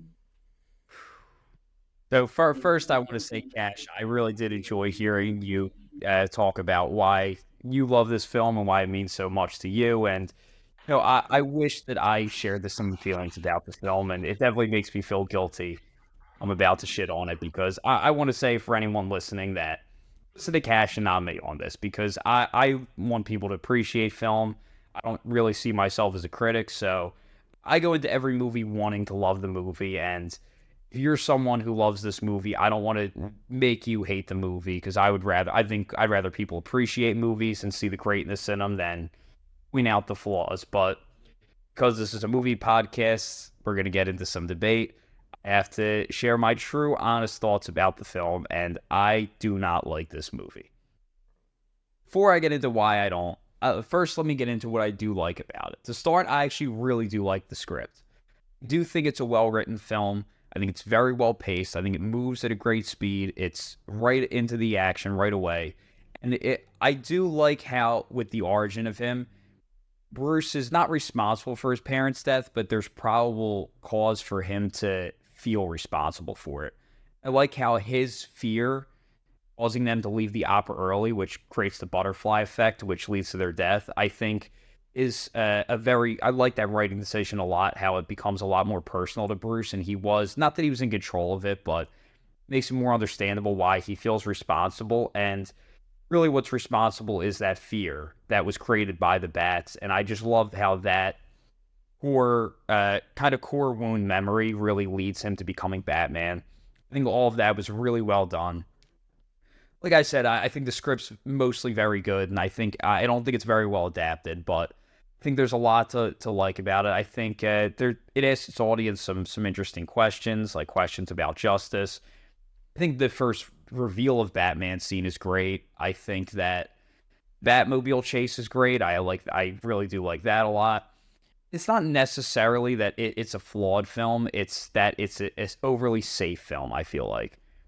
And yeah. First of all, so it's much more of it's the Batman and the Burton movies are Batman movies. This is very much a Bruce Wayne movie, and I think the whole trilogy is much more about Bruce Wayne than it is about Batman, which I'm not against, and I think it is the best Bruce Wayne that we've ever seen. I think Bale is the best Bruce Wayne we've seen. I think he nails that like billionaire style. Nolan's obviously a very big fan of James Bond, and he really brings that to his trilogy with having Lucius Fox as kind of like the Q kind of guy with the gadgets, and Bruce Wayne with like this real sharp, clean cut, nice suit style. And I like style. I like a very like sharp style, and they nail that in this whole trilogy. That being said, let's take a look at, we know Christopher Nolan today as a filmmaker who works on some of the biggest scales, the biggest budgets, the biggest creative freedom. That was not Christopher Nolan when he made this film. Nolan was a young director. He made Memento, which was a successful indie film. It's decently successful. He did Insomnia. It was successful, but like, was it a cultural phenomenon? No. He didn't have yet the trust of the studio, and he's someone who, like Steven Spielberg, always wanted to make movies on a big scale. So I think this film was very much him trying to win studio support and proving that he was an efficient filmmaker who could make a profitable movie. And I think he played it very safe because of that. I think he was much more scared to take risks on this film. I don't think he had fully developed that Christopher Nolan style that we know today yet. I think we see flashes of it, but the way the score kind of carries the film like he does in a lot of other ones, I don't think, and his sound design, how it carries the scenes, I don't think was quite there yet. And part of why I love those Burton films, even though they might have there's some flaws in them, is that, like I said, this is not a film that has any glaring flaws in anything that is really going to turn the audience away, like some things you'll see in Batman Returns, let's say. But I also don't think it has the same heights as it. It's not every frame of painting. The locations and the world, like I said, Gotham is as important to me as Batman, which is part of why I love Returns. Whereas I don't like Gotham in this movie. I think it feels like any city. I don't like everyman crime movies. Like, I like crime movies that are very specific. I don't like crime movies that feel kind of just like any man movies. And I think that's what this is very much, is kind of just like a whatever crime movie. I think it really lacks I just don't think it's a film that really takes a lot of risks. And I didn't really like it as a kid for a lot of reasons. I do think it has a villain problem. I never cared for Ra's al Ghul as a villain. There's nothing about him that I'm a big fan of. I think the Scarecrow is way underused, where the theme of the movie's fear. It's a movie all about fear. I think they talk so much about fear, but at least for me, I know Oscar said he felt differently, but I never feel any fear watching this movie. I don't think the Scarecrow he cuts and it's just like Batman is like this like silver face guy. Like, they could have made him so much more terrifying, but I don't think they do a good job of actually creating fear into the audience. Maybe some people feel different, and that's great if it had that effect on you, but for me, it didn't have that effect. And unlike the Burton movies, which are every frame of painting, This is pretty much 80. You lay out every image of the film, and 80% of it, I guarantee, is going to be shoulders up, 3/4 frontal, talking heads. So much of the movie is just watching people talk. I think the performances are great. I think, Bale is obviously incredible. Oldman, Michael Caine, like, you get some dynamite performances. Katie Holmes, I agree, is a much better Rachel for all the reasons that Oscar mentioned. But at the same time, I just think it's way too much talking heads for comic book movie, because I think what comic books are is a series of images. And this is a problem I have with a lot of the Marvel movies too, that they're a series of images where everyone is meticulously crafted. And I just don't feel that from this film. I feel like it's just a lot of watching conversations and watching people speak. I think the lighting is just so generic and even. Like, it's just typical Hollywood lighting. Whereas, like, the Burton films and the Batman really create a true aesthetic with their lighting. I don't think this film does. Ash touched on this shaky cam action, which I think we can all agree on is not the best. And it's really bland of color. Like I said, the Tim Burton Batman Returns is not necessarily a colorful film, like in terms of the color spectrum, but I think it really uses the calculated way, the black and whites and the contrast to make it pop. Where I think this is very a world void of color, and I do think it's intentional. I don't think Christopher Nolan's the director who did really understand Batman. I think when I watched him speak, I think he was very interested in the idea of creating a truly grounded superhero movie that was truly grounded in reality. And at the time, we had never seen that. And I respect the attempt. Like, I think that is a cool idea. Like, what if we had a superhero movie that really could exist in the real world? And I respect the attempt. I respect what he was trying to do. I think the result is proof of, like, what makes comic books great is that they don't exist in reality. You don't have to fully abide by the rules of reality. And I think that the focus on making it grounded in reality takes away a lot of what makes the character in the world great, is the kind of heightened reality of it. And yeah, I just think it's very tell-it-all show. I think a lot of the film is decently surface level.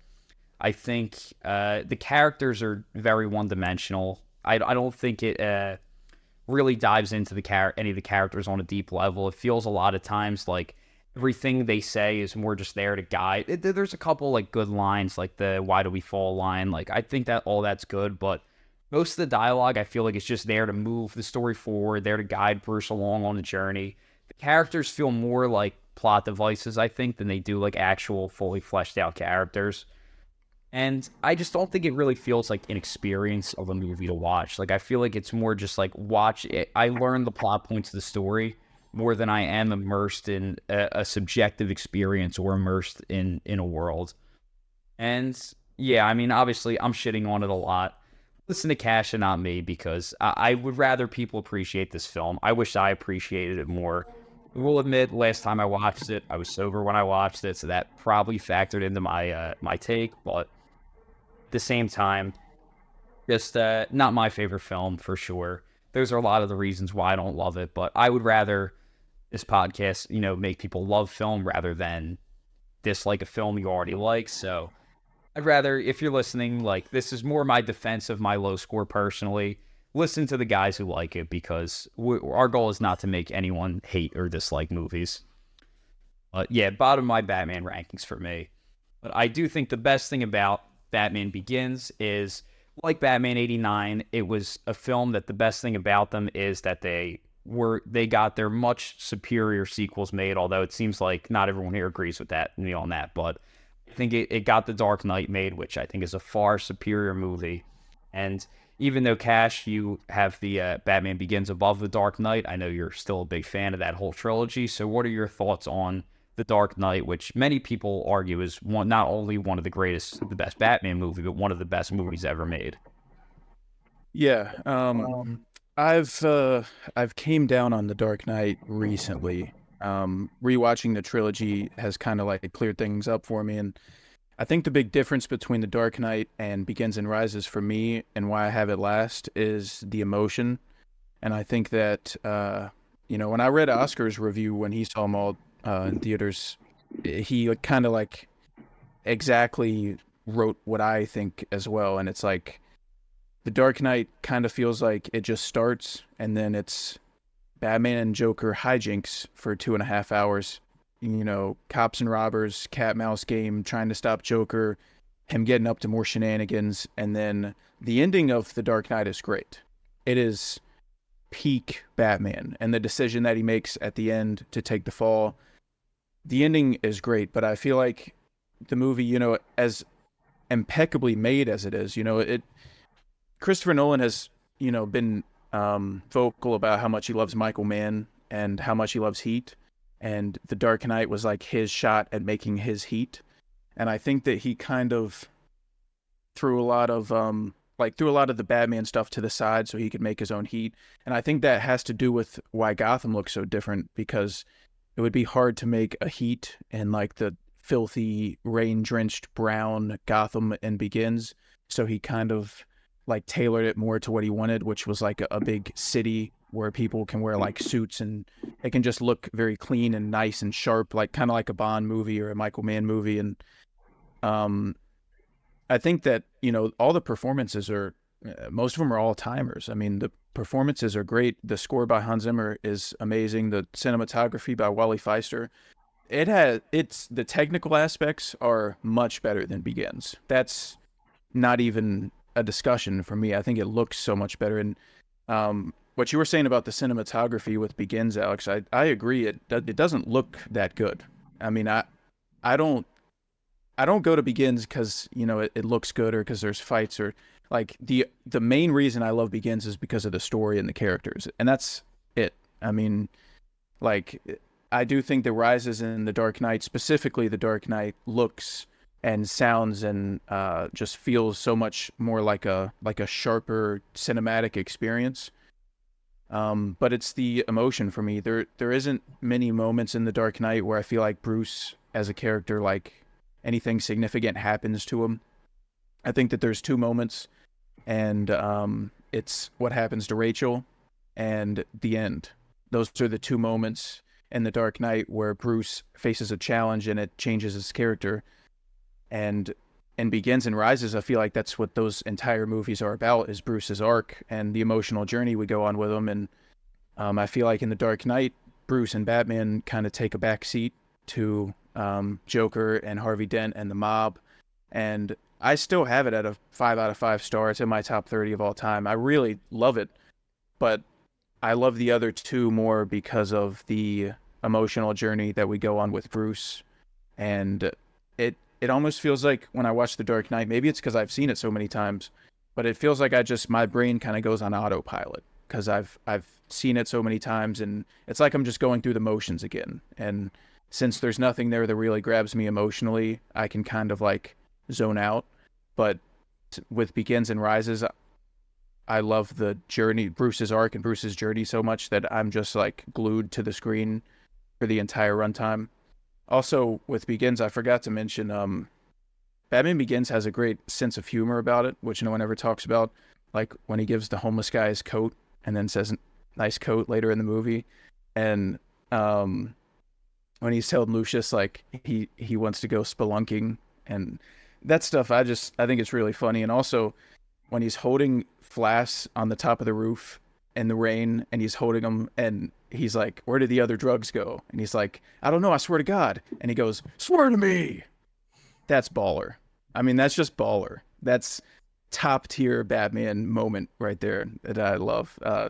Sorry to go back, but I had to mention that. But yeah, The Dark Knight, I love it, and I think it's, when someone says it's the best of the trilogy, like, I'm not going to get upset about it. I completely understand why, but it doesn't have the emotion that the other two have for me. So that's also, Aaron Eckhart is like extremely shitted on, like in the public eye, because Joker overshadowed him and no one ever really talks about him. But if Aaron Eckhart played Two-Face in his own movie, he would have went down as like one of the best villains of all time. But it's because he's in the same movie as Heath Ledger's Joker that I feel like no one ever talks about him, or at least not as much as they should. And he is like really, really good as Harvey Dent. And I love how we get to see his, like you said with Batman Forever, how they just started with him as Two-Face. I love how we see the progression of him becoming Two-Face, and that's what makes it tragic. Because Harvey was like what Bruce wanted the savior of Gotham to be, a a hero with a face that, doing it legally by the books, that someone can actually, root for, and not a vigilante like him, and how he doesn't think he's like what Gordon says at the end, where he's like, he's not the hero Gotham deserves, but the one it needs right now. And Batman doesn't think he's worthy to be the savior of Gotham, but like we know he is, and that's what's so sad about it. But yeah, that's how I feel about the Dark Knight. Yeah, you really summed up all my thoughts, I think, for that. I really agree with the emotion. I think maybe it is unfair because we've watched it so many times that like I know all those beats. So like, but like this watch, like I really just didn't feel any emotion at all. Like even the Rachel scene, like I didn't feel anything. So that really did impact my opinion of the film on this watch. And it is sad because I did used to think when I was younger that this was one of the best movies of all time, but it's a drop to good at number 4 on my Batman rankings. I still really like it, but I don't love it at the same level that I used to. One of the things that really bugged me this time was, like Alex was saying about Begins, about the talking heads. I really feel that on this movie. It feels like a lot of the times there's quite a overuse of quotes, like from the characters. Like it doesn't feel natural, like the way they speak at times. It almost feels like they are setting up for like the Sigma edits that people make about them. I don't know, it just doesn't feel natural.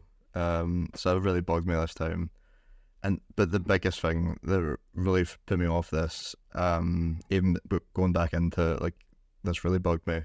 After seeing the Batman especially, was that they didn't just recast characters; they recast the whole city of Gotham, because Gotham looks nothing like it did before in Begins, and there's basically no explanation that I know of. I don't know if somebody can explain like why it looks like that. It's basically just Chicago, and it's just really boring to me. So that really does hurt like my opinion of the movie in general. It really stops it from feeling like a Batman film. It kind of just feels like another Christopher Nolan film, which of course comes with great filmmaking. Like, of course, you're going to expect him to do a good job in that aspect. But it's kind of just a Nolan film with a Batman skin, and that really does hurt it for me. I don't want to get to cinema sins or whatever you'd call it about all the plot points, because there was just so much stuff that like plot inconsistencies that really annoyed me. This time, like Nolan really went set out to make like a realistic Batman, but there's so much stuff that like isn't realistic in a way. Like that scene where Joker drops Rachel and he goes off to grab her, and they fall like off his like penthouse, and they just tank it on a car, and they're completely like unscathed. Like that, how can you say your movie's realistic and then do that? Like it just makes no sense. And then there's just so much stuff with Joker, like Commissioner Gordon's like fake out death, like the funeral of that. I like have the Joker make it all the way to the front for getting undetected. Like he's still got scars on his face. Like it just doesn't make sense. And then I really just didn't like Gordon's fake out death and all that. Like, did he know Joker was like going to do that? Like it just doesn't make sense when you like actually like, think about it in your head. But they did a good job of like not allowing you to think about it. Like they like quickly cut to like other scenes, and I mean that really does stop people thinking about it. But yeah, it just kind of falls apart when you actually try and think about a lot of the scenes. Another thing that really annoyed me was kind of Joker's whole plan. Well, it doesn't really make sense for Joker to have a plan in the first place, but like his plan was to get arrested, and then because of Jordan's fake out death, and then his plan only works because the cops are like really stupid. Literally all falls apart because if they didn't give him the phone in the police station, I think that for him, pretty sure that doesn't make sense. And the cops in the jail cell, they don't realise the guy's a bomb in his chest, and they all just die. It was just a really stupid scene. Like I don't know how they didn't realise that. They deserved to die because how stupid they were. That was natural selection in that scene. Yeah, that's pretty much my thoughts. I think Cash summed up all the rest of it, but it's still a really good film, I think. Just not the best Batman film. Oscar. Yeah. About 3 years ago, if you would have asked me, what my favorite film was, this would probably sit around second, honestly. I hadn't seen this film in years. I'd never seen it in the theaters before, and I think as I've gotten more into film, I think this is probably the reason why it's gone down. Maybe I'm more nitpicky, but yeah, it's still a good film for me. It's solid. I think the opening is fantastic scene. Really kind of great setting the scene. Heath Ledger, obviously incredible. It's a good film. It's just got way too many flaws for me to actually put it any higher. Like kind of what you guys have mentioned, like what Cash mentioned earlier from my review. I think it's just half of it just feels like a massive second act with them just doing the same things repetitively between Joker and Batman and the cops over and over again. I think the 10 sequences on their own, they work really well, but as you kind of go down the line, I think they lose how effective they become. Um I think for Harvey Dent, it's kind of a wrong place, wrong time kind of situation because he just gets outshined completely. And I don't think his ending arc works completely. I'm not a massive fan of the ending. I think the monologue works really, really well at the end, though. Um, yeah, the like everyone said, the Gotham looks awful in this. No idea what happened there. Um, I also feel like it doesn't feel like there's like a lead character in this film. It just feels like the majority of the characters have just been completely sidelined, and there's no one kind of leading the way. It's a bit of a mess, really, with things just happening. I guess if that makes any sense. But I remember Bale's Batman being a lot better in this. I think it's probably the weakest out of the three in terms of his character in this, honestly, and how it's explored. Just didn't have the spark that I thought it used to in this, but it's a good film nonetheless, but one that I honestly feel would probably get worse with every rewatch, honestly. So I'm gonna try and not rewatch it, honestly, but I had fond memories of it, but those are slowly dwindling, honestly. But I'll hand over to Alex. Yeah, The Dark Knight is a film that I don't even know where to start because there's really so much I could say about this film. To start, I'll say that I think it's a much better film than it is a Batman film. As a Batman film and an exploration of the character, I don't think it's great. I obviously have the same problems with Gotham that I do with Begins. And yeah, just overall not a great Batman film, but I think we really see Christopher Nolan's style as a filmmaker grow with this film, and I think it's a very, even though it's not a great Batman film, it's a very good film and a very good Christopher Nolan film. And Christopher Nolan is someone who we've talked about before, is he likes to explore very big world-changing ideas like we've seen in Oppenheimer and some of his other films, and this is no different. So Batman, most of the Batman films we look at, there always is usually some form of commentary or reflection on the state of the world and society in the time it was made. More subtle ways in the Burton films, with the 80s being an era of big consumerism and blockbusters, which we see in 89, and the Prince soundtrack kind of added to that. Batman Returns in the 90s, we were kind of seeing the more independent movements in cinema where we see more artistic expression through Batman film with Batman Returns. And Batman, The Dark Knight, really, we see a lot as a reflection of the America at that time. Obviously, this is an America that was still coming off of 9/11.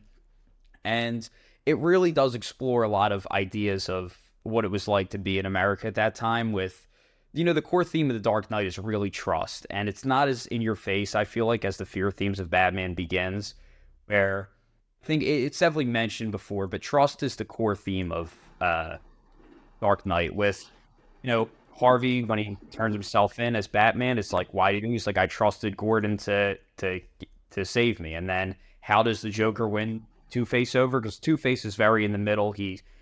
Batman is one extreme, Joker in the other extreme, and Harvey Dent kind of is the only one who crosses between those two sides.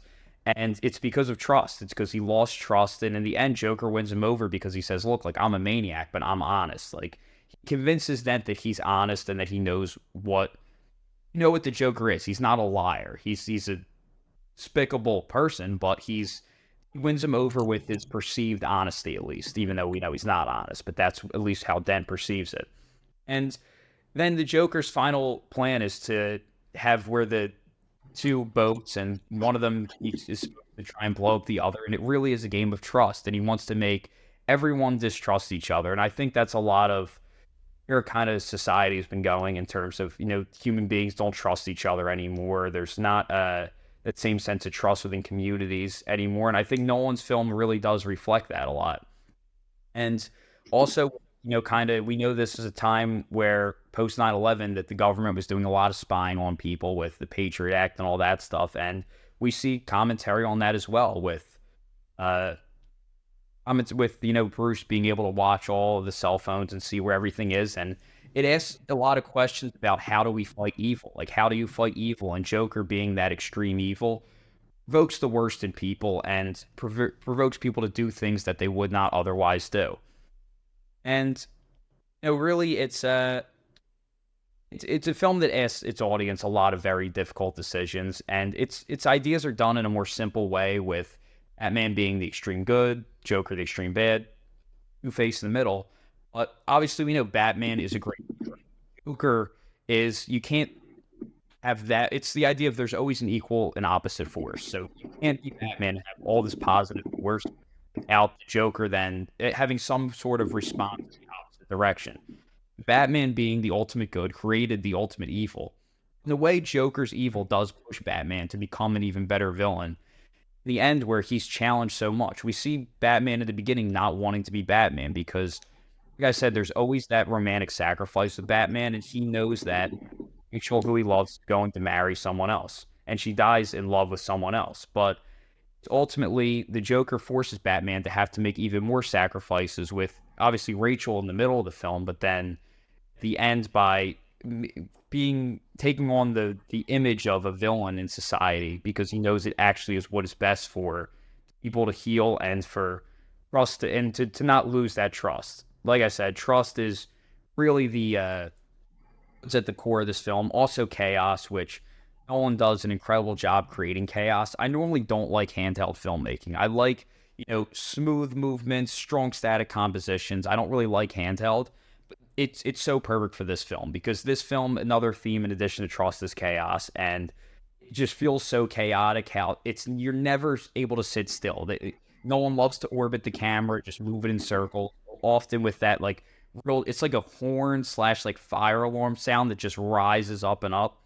And Nolan likes to use that a lot in moments of high tension. For example, he uses it when the Joker shows up at the party, and he uses it again with the hit me scene. Other times he uses it, but that is typically like, score is not a score that is something I'm going to necessarily enjoy listening to in the car or at the gym or something like that with the Elfman scores or the Giacchino scores. But I think even though I don't love the Begin score, I really do think The Dark Knight is brilliantly effective because it's almost like a lifeline pulse that carries us through the whole film. And it really is very constant and makes the scenes flow into each other, but more than anything creates the energy and intensity of the film. And like I said, this is a film with a lot of very big ideas, commenting on world-changing events. There's so much depth to the ideas of this film. It's interesting for a film that's supposed to make you think, and a film that has such deep ideas, is literally popular and famous for its ability to not make you think. And it's a film that you can enjoy easily without thinking, even though it leaves you with a lot to think about. For the people who just want to shut their brain off, go to a movie after work, it's also perfect for them too. And I think a lot of that is because of the film's energy, which has a lot to do with the score, a lot to do with Nolan's kind of perfected his scene transitions and finding those loud, impactful, or big reveal beats to cut on. And he's very trim the fat type of director, which I don't think is perfect for every film, but it's Chris Nolan's style and he does it very well. And yeah, he's just so good at making the scenes flow in one seamless experience, which is part of why I like this better than Begins, because like I said, I think there's more beneath the surface, but also I think this is truly a Chris Nolan style film. And this is where now he's kind of perfected his philosophies on filmmaking and more recognizable for him as a filmmaker. And, obviously there is flaws to the film. Like, it's way too bright. I still hate the lighting. I still hate the aesthetic. Terrible Gotham. It's not really like a ground level film. Like, all of the film is mostly set in like high rises and like, it doesn't feel very street level for the most part. Nolan's a director who makes his movies 3 times, once in writing, once in directing, once in editing, which is not my favorite philosophy, but he definitely does it very well. That's the way a lot of people make films. But yeah, it's definitely the film's now at a point of almost every overhated film was once overrated, and I think that we're starting to kind of see that with The Dark Knight, where for so long it was this is the greatest film ever, and all the internet like hardcore fanboys who hold this as like the Godfather level, even though it was I think too recent for that. And I think now as the Batman's come out and kind of it's definitely becoming overhated due to its overratedness. But it's also very optimistic for a Batman film, which I don't love. But honestly, in terms of character, this film and I think most Chris Nolan films still suffers from being more one-dimensional. But it's because it's very conflict over characters. The Batman represents ultimate good, Joker represents ultimate evil, Harvey's in the middle, and Rachel kind of represents is more of a plot device than anything else. I think more than a fleshed out character. And conflicts over characters. It works for simplicity. It works for the first watch experience. But it's not. I don't think it's part of what I think separates this from films like The Batman. And even the mistakes of this film, it moves at such a fast-paced, high-energy film that you don't notice the flaws because it moves too quick almost for you to notice them. You don't really never sit with the film. By the time you're even thinking about it, you're already in a new scene with new ideas, and just that fast-paced movement does a great job of hiding the flaws. But now all of us have seen this film so many times and rewatched it so many times that's when, now that the film's been around for 15 plus years, you start to notice more of the things that might not make as much sense, might not totally work. Obviously, Heath Ledger's Joker is iconic, and like I mentioned, just the handheld cinematography is so perfect for the Joker because we're never fully in focus on him. There's an uncertainty of even what he looks like to a degree because camera is, even if it's slightly moving, you can't really lock in and look at him because there's just this uneasiness feeling by being in focus but not able to not still that it creates from the Joker, who then with Heath Ledger's performance delivers these really vivid monologues that, like I said, I don't like talking heads, but his monologues are so captivating at putting ideas and images into your head. The way he's a storyteller, just with the way he speaks, is just one of the many brilliant accomplishments from Heath Ledger. And just so many great things he does. The way also he goes in and out of focus a lot, like in the party scene. Nolan chooses to do that to make it even more unsettling. And like I said, he's also just a very threatening street level villain. Now, if we look at Marvel movies and all these, they feel like it needs to be the world is at stake, the universe is at stake, but nothing. Gotham is all that's at stake, and really just making Gotham City the civilization of Gotham. It's not even like he's going to kill everyone in Gotham. What's at stake is him making them not trust each other, making Gotham, turn on each other and, crumble from within. It isn't even necessarily they're going to kill each other as much as it'll just make civilization crumble. The world's not at stake. Nothing's at stake outside of the city, yet he's maybe the most threatening villain in comic book movie history. It shows that it's not about just always raising the stakes to the biggest stakes ever to make an intimidating villain. It's much more than that. And I think Nolan did a great job of understanding that aspect of the Joker, which is just a part of what makes this film great. Then just some other things, just great middle section of the film. And just the whole Batmobile chase and the huge dynamic flips for catching the Joker. For his promotion, Dent and the Harvey Dent is kidnapped, and just the huge dynamic flips in that middle section are great. Obviously, I love the Bat Pod. Shout out to the sound designers, did a phenomenal job with that. Also, Nolan does it's easy to miss, but Batman actually really does react emotionally for once by choosing to save Rachel over Dent, because he's really acting rationally from what Batman should do. Dent is the more important person to save, technically speaking, in terms of what he means to the city. But Batman's totally makes the emotional decision there, which is subtly kind of it's not out of character, but it's an interesting character decision considering that a lot of the film is about doing the right thing versus what he wants, about needs versus wants. And yeah, I think, and I think Oscar said he doesn't love the final shot. I actually think it might be the best final shot in a Batman film, the way he's kind of transcending up into the light to a new level of being a hero. And Yeah, like I said, I don't think it's the best Batman film. There's still three I have above it, but I do think that a lot of the people who praise this as the greatest film ever made don't even truly understand just how good of a film it is. Because it is a stroke of brilliance in terms of being a Christopher Nolan movie and as a film itself, along with reflection of America in 2008. But yeah, also still some that are better, but a great film and a great accomplishment from Christopher Nolan, in my opinion. Now we'll move on to the sequel, and we'll get to hear from someone. Although the sequel gets a lot of shit, and a lot of people don't think it lived up to The Dark Knight, we're now going to hear from someone who has a great appreciation for the film. Take us away, Cash. Yep. So The Dark Knight Rises. So this is a movie that personally I love. It's my number 3 Batman, 5 out of 5 star for me.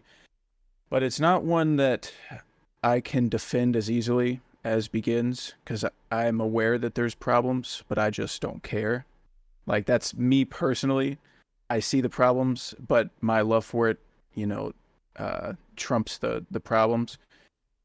So I get why people don't like it. I think that Nolan, he felt a lot of pressure from the success of The Dark Knight critically and financially, that he had to do something bigger, which he said. If you watch the behind the scenes, he said, like, we have to go bigger. We have to, improve on The Dark Knight, and we can't just play it safe. And I think that inevitably, like, made the movie very, like, clunky and overly complicated for absolutely no reason. There's way too many characters.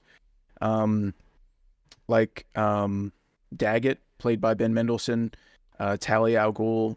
I mean, there's characters that, the scientist, Pavel, and the opening heist scene. Like, even though it's really cool and really well made, and it's a great opening scene, but when you look at it, like, there's a lot of things in the movie that didn't need to be there and was overly complicated, and inevitably the twist with Talia al Ghul and how Bane is sort of just a puppet for Talia doesn't work for me. It almost destroys the character. I try not to think about it too often, because it's just an unnecessary thing to do, because Bane's a great villain, and I love Tom Hardy's Bane, and I don't really mind that he's not super comic accurate with not having Venom and, certain decisions they made. That doesn't bother me. I think Bane's a great villain. And I think that they could have just had Bane, coming back to Gotham to fulfill Ra's al Ghul's destiny, and I think that would have been enough. I don't think that you needed to add Talia al Ghul and all these, like, weird converging plot lines that kind of just muddle the story and then make it longer for no reason. And so I get, a lot of the problems people have. There's a lot of plot holes, and I get all that. But for me, like I said with Begins, I love the emotional journey we go on with Bruce. How when we start the movie, it's 7 years after The Dark Knight, and he's broken physically and mentally from the events of The Dark Knight. And he hasn't moved on. He hasn't been Batman in 7 years. He's retired, but he hasn't moved on and, found a life. He's just in his, in his bedroom, just hanging out, doing nothing and waiting. And, there's a great scene between him and Alfred where, like, Alfred's telling him how he's just waiting for them to need Batman again so he can go out there and, like, die because he doesn't have a purpose anymore. And, Bruce says, you're afraid if I go back out there that I'll die. And he says, no, I'm afraid that you want to. So the beginning of the movie, we find Bruce very, like, almost suicidal is where he's at. Like, he doesn't really have a purpose. He's just, camped out in his room doing nothing. And then Bane kind of gives him a new purpose. And, you get some weird, like, moments where he goes to the doctor and he gets a brace on his knee, and then suddenly his knee that has no cartilage can punch through a brick wall. Doesn't really, it doesn't make sense. I get that, but the scene of him coming back, like his first return as Batman, and the heist with Bane. I love the Glenn Powell cameo in that scene because nobody knew who he was at the time, but now it's really funny seeing him in that. But Bruce's arc for me, that's what it all comes down to. The tie-ins between Begins and Rises. With Begins, Bruce is falling down the well, and then in Rises, he's rising from the pit. And with both of the, the locations having like a circular roof or top, it's very, to me, it's very like symbolic of the whole trilogy, and it's a nice like thread to come back to. And Bruce rising from the pit is one of my favorite scenes ever. That's when we hear "Why Do We Fall" by Hans Zimmer, which is my favorite, like top 3 Hans Zimmer songs. I think it's a masterpiece. And then you hear the people chanting "Asa, Asa, Bruce, Bruce," and it gets me going. I love that scene so much, and how they have those talks with that guy. When he's training and he's trying to, he's watching on the TV Gotham's being destroyed, and he's like, you think you don't fear death, and you think that makes you strong, but it makes you weak, because fear of death is the reason we keep going, and that's our strongest trait as humans. So Bruce had to learn how to fear death again, and he had to jump without the rope around him to eventually escape. And that comes back to like another plot hole people have with why is the only person who's ever escaped the pit a 7-year-old girl. Doesn't really make sense. I get that. It doesn't make any sense. But Bane is like, I think he's even more quotable than Joker, probably. I think his, like, narratively, some of the things he does doesn't make sense, and the whole Talia twist, like I said, I really don't like it, but his actual dialogue that he's saying is poetic.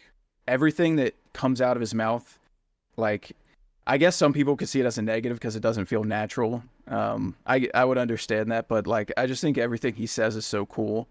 All the, like, in the scene, in the sewer where they fight, everything he says is just the coolest stuff you ever heard. Like, I was born in darkness, and all this. Everybody knows the quotes. They're read all the time, but I think, like, even if Matt Reeves does a Bane, I think it's going to be different, but I don't think you can top Bane's dialogue. I think his dialogue is like perfect, and I wish that they could have matched what they did with the story with his dialogue, because he's such an entertaining villain to watch. Like, visually, I love how two of his like henchmen find Gordon, and they bring Gordon in the sewer to Bane, and he said he kills one guy, and then he's like, search him, and then I'll kill you too. And the guy searches him anyways, even though he just told him he was going to kill him, because that's how intimidating Bane is, that even though he's telling you he's going to kill you, you're still going to do it because he's scary. And that's cool. Now, I don't know. Bane is just, I could watch him for hours. And when I'm watching Rises, the problems don't really, like, I'm not even thinking about plot holes. That's not where my head is at. I'm having such a good time watching Bruce's journey and his dynamic with Bane, that I'm not even, like, the first time in the movie where I go like, oh yeah, that stinks, is the Talia reveal. Like, that's about the only time in the movie where I'm like, yeah, that I remember why people don't like this. But other than that, like, the finale is great. I like the final fight with Bane, even though I don't like the "No, I came back to stop you" line. I think it's stupid. I think it just sounds dumb. But like the actual finale with Alfred seeing him, at the cafe with Selina, and a lot of people complain about the James Blake character played by Joseph Gordon-Levitt, but I actually really like him. I don't understand the hate with him. I think Alan said he was like one of the worst characters in comic book movie history. Like, have we seen the same comic book movies? Because I've seen Quantumania and Wonder Woman 84, and this is a different stratosphere of quality. So I really like Joseph Gordon-Levitt. I think he has like charisma, and I like how he knows who Batman is, but he doesn't tell anyone. So when he's trying to go get a meeting with Bruce, and Alfred's like he's not taking appointments, and then he's like, "What if I go get a warrant for the murder of Harvey Dent?" And then you instantly see him talking to Bruce, and it's like a smash. I don't know. I like that cut. I think it's funny, but yeah, this movie makes me cry, and that's probably not something that most people do to The Dark Knight Rises. But I cry 3 separate times. I cry when Alfred is in front of the Wayne's graves, and then you see Bruce's grave next to it, and he's crying and saying that he failed them. That's just heartbreaking stuff, right there. And then I cry when Batman's about to fly off with the bomb, and then Gordon's like, "Well, shouldn't the people of Gotham know who saved them?" And he's like, "A hero can be anyone, even someone doing something as simple and reassuring as putting a coat around a young boy's shoulders just to let him know the world's not ended." And that makes me cry. And then at the end, like when he starts flying off and he's flying out of the city, and then Joseph Gordon-Levitt is like preparing all these kids on this bus that think they're about to die, and then he's like, "All right, get ready." And then they hear an explosion, and then they think they're all about to die, and then it cuts to Bruce like carrying the bomb out of the city, and then the kid goes, "It's Batman!" And I don't know why. It's just like this moment of these kids thinking they are about to die, and then seeing Batman save them. Something in it just clicks in my head. I tear up a little bit, you know. And then you hear that beautiful like opera song that Christopher Nolan loves using in his movies while he's flying out over the water. I'll never get tired of it, no matter the problems people have with it. I still think like emotionally and thematically, it's still there, even though, like Alex said with The Dark Knight, like The Dark Knight's a better made movie, no doubt. That movie is a masterpiece filmmaking wise, but I think emotionally for me and entertainment wise, I just enjoy Rises, and it's the one I rewatch more. So yeah, it's kind of the idea for me. Yeah, I can relate to loving the third entry in a trilogy that everybody shits on, even though you think it's perfect. So I really feel you there, but so I'm really sorry that I'm gonna have to slag this movie now, Cash. But I'm used to it. It's all right. yeah, I really did come into this rewatch hoping that I'd even rate it as highly as The Dark Knight. But it was quite disappointing rewatch for me. It's the longest Batman film, but I don't really feel it does much worry with that all that time. It's definitely the weakest of the trilogy for me, and I know you love Bane, but I think it does have the biggest villain problem, just personally. He's a good Nolan action villain. Hardy does a good job, but it's just not really a good adaptation of Bane. I think that's really where the ultra realistic side of Nolan kind of hurts it, because I would prefer, not like the Batman Robin Bane, because it's horrible. It was just walking muscle, but I do like all the Venom stuff. So I do think Matt Reeves can maybe do something just as good if he implements that properly. And yeah, and just like the other films, like it does have so many scenes that fall apart when you actually think about them, and a few plot points that are plot problems, and they're just straight up ridiculous by Nolan at times. He talked about the arthritis in his knees, where he just has like no cartilage. It doesn't really the like thing they put, and he's like, that doesn't really bother me that much. It's more like when he goes in the pit, which is definitely one of the best scenes in the film, like you said. But then after Bane's broke his back, and the doctor what did the doctor say? He says like his spine is sticking through his back or something, and he just hangs him from the roof. Yeah, he's got a vertebrae protruding from his back. Yeah, and he just hangs him from the roof, and it fixes it. So he escapes this pit with like a broken spine, and he still has the like no cartilage knees. Does Bane leave the thing on his leg when he leaves him in the pit? I don't know. Yeah. It's weird if he did. He's like, I'm gonna put you in this pit, but here's this like part of your suit to like help you walk. No, I don't think he does. Okay. So that really doesn't make sense. But yeah, yeah. Like we said with the end of the Dark Knight, that was I did think that was a really good like last shot, especially the meaning behind it, but it really didn't sit right with me that Bruce kind of gives up and retires after the Dark Knight. I don't think that's what Batman would do, but I don't know if everybody agrees with that. I think he'd always have to be Batman. I think it's like 7 years or something. He just kind of sits in his mansion doing nothing. I'm sure Nolan probably had a lot of like writing problems. They kind of written into a corner when he found out that Heath Ledger couldn't be in the film, so he probably had to make a lot of changes. I don't know if that's what led to that like big time gap. I don't know if you know about that, Cash. Is that why? Was that big time gap, or would it have been straight after the Dark Knight? I'm not sure if he ever specified if the time gap would have been different, but he was very vocal that Heath was going to be a big part of the sequel. Yeah. So I'm sure a lot of the clunkiness and the sloppiness of Rises is because of that. He probably had plans. Like the second he finished The Dark Knight, he probably started outlining a story for Rises, and he had to scrap everything, and you can kind of tell. Yeah, so I'm sure that definitely did lead to a lot of it. I guess the idea was the Gotham was free crime after Dark Knight, but I don't know. It kind of requires you to stretch a bit as well. I don't really care about a lot of the plot points that are plot problems. People say like how he gets back to Gotham in time. Like it's just not really something that I care about. Yeah, who cares? Yeah, it's more the others. It's the more fact he's even able to walk that bothers me. But Yeah. And yeah, the death scene we talked about, where it's so funny when it just cuts the Bale in halfway. After Talia dies, there's just all these like Oscar-winning actresses and actors. And there's just It's horrible. I don't like His know how that's face. like.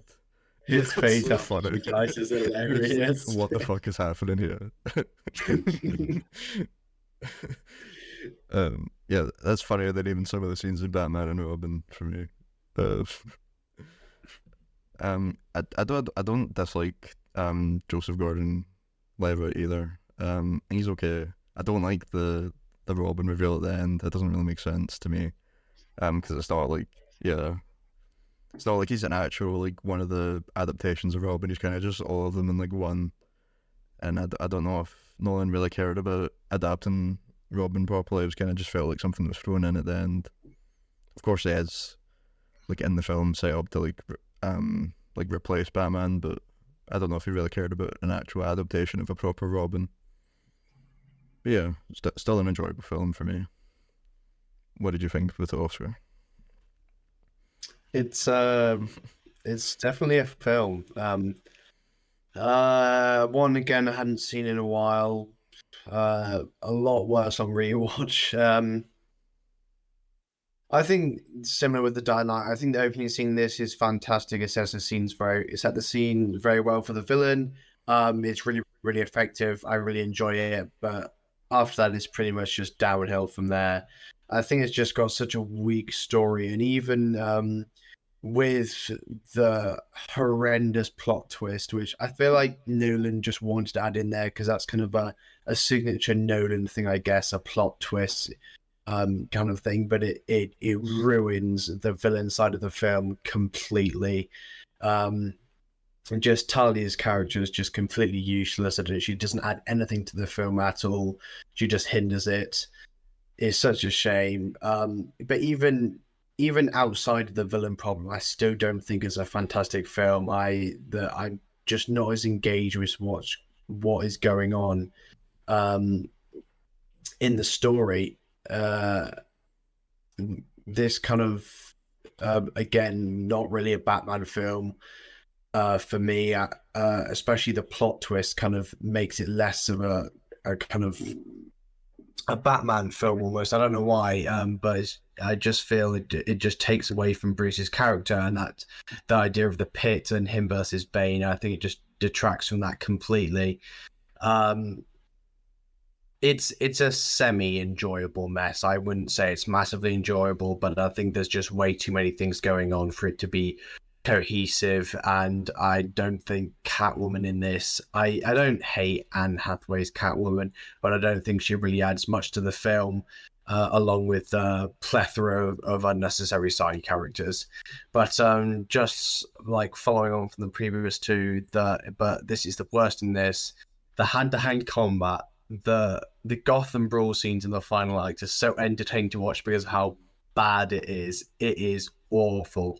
You just I every time I would rewind it and I'd just kind of look at a different group of people fighting and see how bad it is. You just got people that are just holding on to each other the entire thing and just not punching, and they're just dragging each other back and forth. The fighting is so slow. The punches in the background, just none of them look like they hit at all. There's just no effort put into it, and I don't think it's a very good kind of locational scene for having Bane and Bruce Wayne fight out their last fight, and I think that having that in the background really detracts from my enjoyment of that last fight. But there are some good things apart from the opening scene. I really enjoy Batman's entrance in this. I think it gave me chills big time. I really enjoy seeing that. I think that kind of stock market scene is actually pretty good, and the scene that follows after that, the final scene, I really enjoy as well. It's a great kind of wrap up of his character, and I think the Bruce and Alfred dynamic in this film works really well. It creates definitely the best emotion out of the trilogy, even though obviously it doesn't make me tear up. The tunnel explosion scene is really well done with the field caving in. I really enjoy seeing that. But that's probably down to Tom Hardy's Bane, the voice is just really menacing, and I think he works really well in that scene. Cillian Murphy just gets done so dirty after begins. He just gets thrown into this film just so randomly in the most awful role. He's kind of like Nolan saying, "Oh, Cillian Murphy's still alive. You just try and remember him. He's still here," and he get just done over so hard, and it's just two minor roles after a really promising first role in Begins, and it's the same with The Dark Knight. It's so sad to see, honestly, and like Ryan said, the Robin name drop in this is, I hate it, honestly. It's just really unnecessary. I feel like it's just fan service, honestly. I don't think him discovering the Batcave at the end just doesn't work at all for me as well, kind of linking those two together. But this sits at like third bottom of my rankings. Things it's like 10th in my Batman ranking. It's not horrendous, but it's not something that I really want to watch again, honestly. So Alex, to you. Yeah, I really don't have one. Like I said, it's not I haven't seen it in a very long time. I saw it once when it was out in theaters. I saw it again a couple years later, like at a friend's house, which theaters, I liked it. There were things I didn't love about it. I definitely liked when he reveals who he is to Gordon. I remember really liking that. I do remember liking the ending. I think there were things that I didn't love, like the plot twist wasn't great. The Robin name drop was always, I thought, was stupid. Uh, yeah, and then I remember rewatching it. Also the Steelers football scene I do remember liking. I remember thinking that was pretty cool.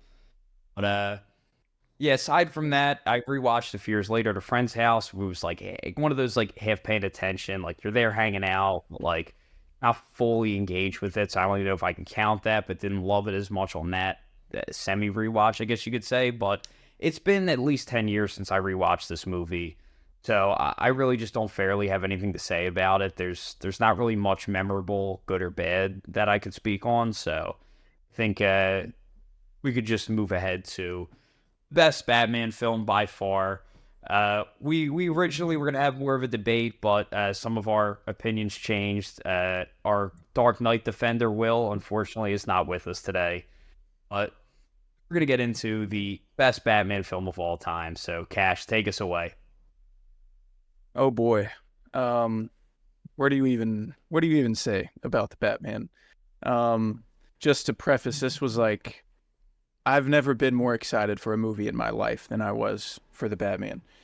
The second the DC fandom trailer dropped for the Batman, I watched it 50 times that day. I'm no joke. It was like everything I've ever wanted in a Batman movie.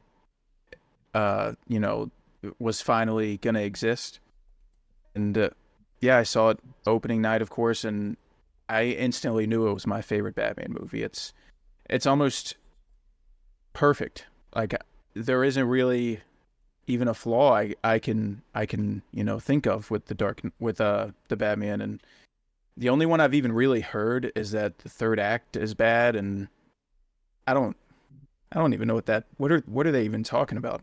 Uh, I I mean I've heard that, so they let the air out of the bag with like the final Batman and Riddler confrontation in the at Arkham, and then it's like the third act is like just uh like attached just for some action at the end, and I don't know. I don't That's never bothered me. I just think that Matt Reeves clearly has a love for the character and he understands who Batman is. And I think that starting him at year 2 was such a great decision. So we don't have to see the origin story once again. We've seen it 5 times. That's enough. And just starting him year 2, we're just dropped in on Halloween. We get the best Batman monologue. I mean, Batman monologues really aren't that common anyways. It's kind of the first time we've heard like a diary entry or a journal entry, and um it's it's so cool, and it's such a great idea that I'm surprised no one has done until now, with having Batman have like a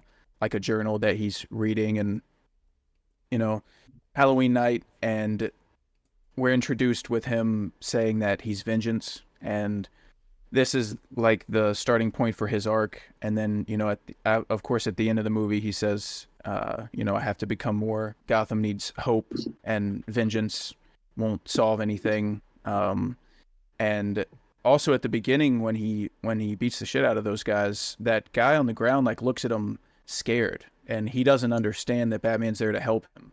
And I think that really stuck with Bruce, and like that's when something stood out to him, like this isn't right. They think like that guy thought I was gonna hurt him. And it ties in later with one of the Riddler like guys in the finale when he says I'm vengeance, and then you see it click for Bruce, like I'm inspiring people to do harm. I'm not inspiring good. And that's when he realized he needed to become more. But the villains, I love Paul Dano's Riddler. I think it's like people initially said it wasn't a faithful adaptation of the Riddler, and I think that that's kind of silly. I think it's everything that the Jim Carrey Riddler was, except less goofy and just taken a little more seriously. It's still him telling riddles. It's still him like feeling like he's not accepted, and sending riddles to Batman, and him inevitably having problems with Bruce Wayne, but him not knowing that they're the same person.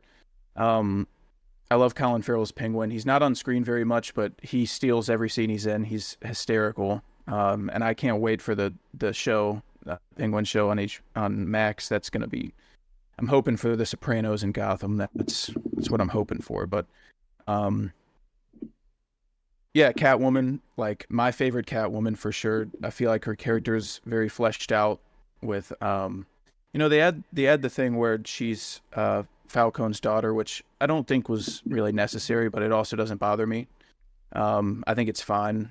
But I like how she like has a lot of cats, and how she says she has a thing about strays, and how she herself is a stray, and I feel like that's all just kind of really well done, and how there's a disconnect between her and Bruce, because Bruce has grown from privilege and wealth, and he doesn't understand why she's doing what she's doing, and he thinks less of her, and she kind of contributes to his arc as well, because he starts the movie from a very privileged outlook, and he realizes like not everyone's in the same position as I am, and she explains to him that I have to do these things, like it's not not everyone's Bruce, and she doesn't know that he is Bruce Wayne at the time, which is funny. But yeah, his dynamic with Catwoman makes him become a better character and a more fleshed out character, and contributes to his arc, which I think is great,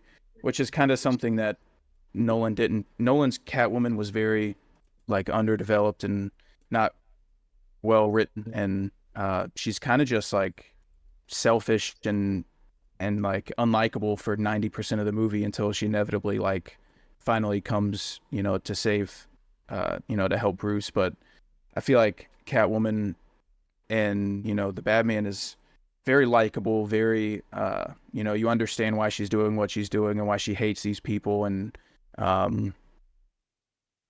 she also has like the whip and, the years when she's breaking into the safe. It feels very Catwoman too. Her score is great, by Giacchino, of course.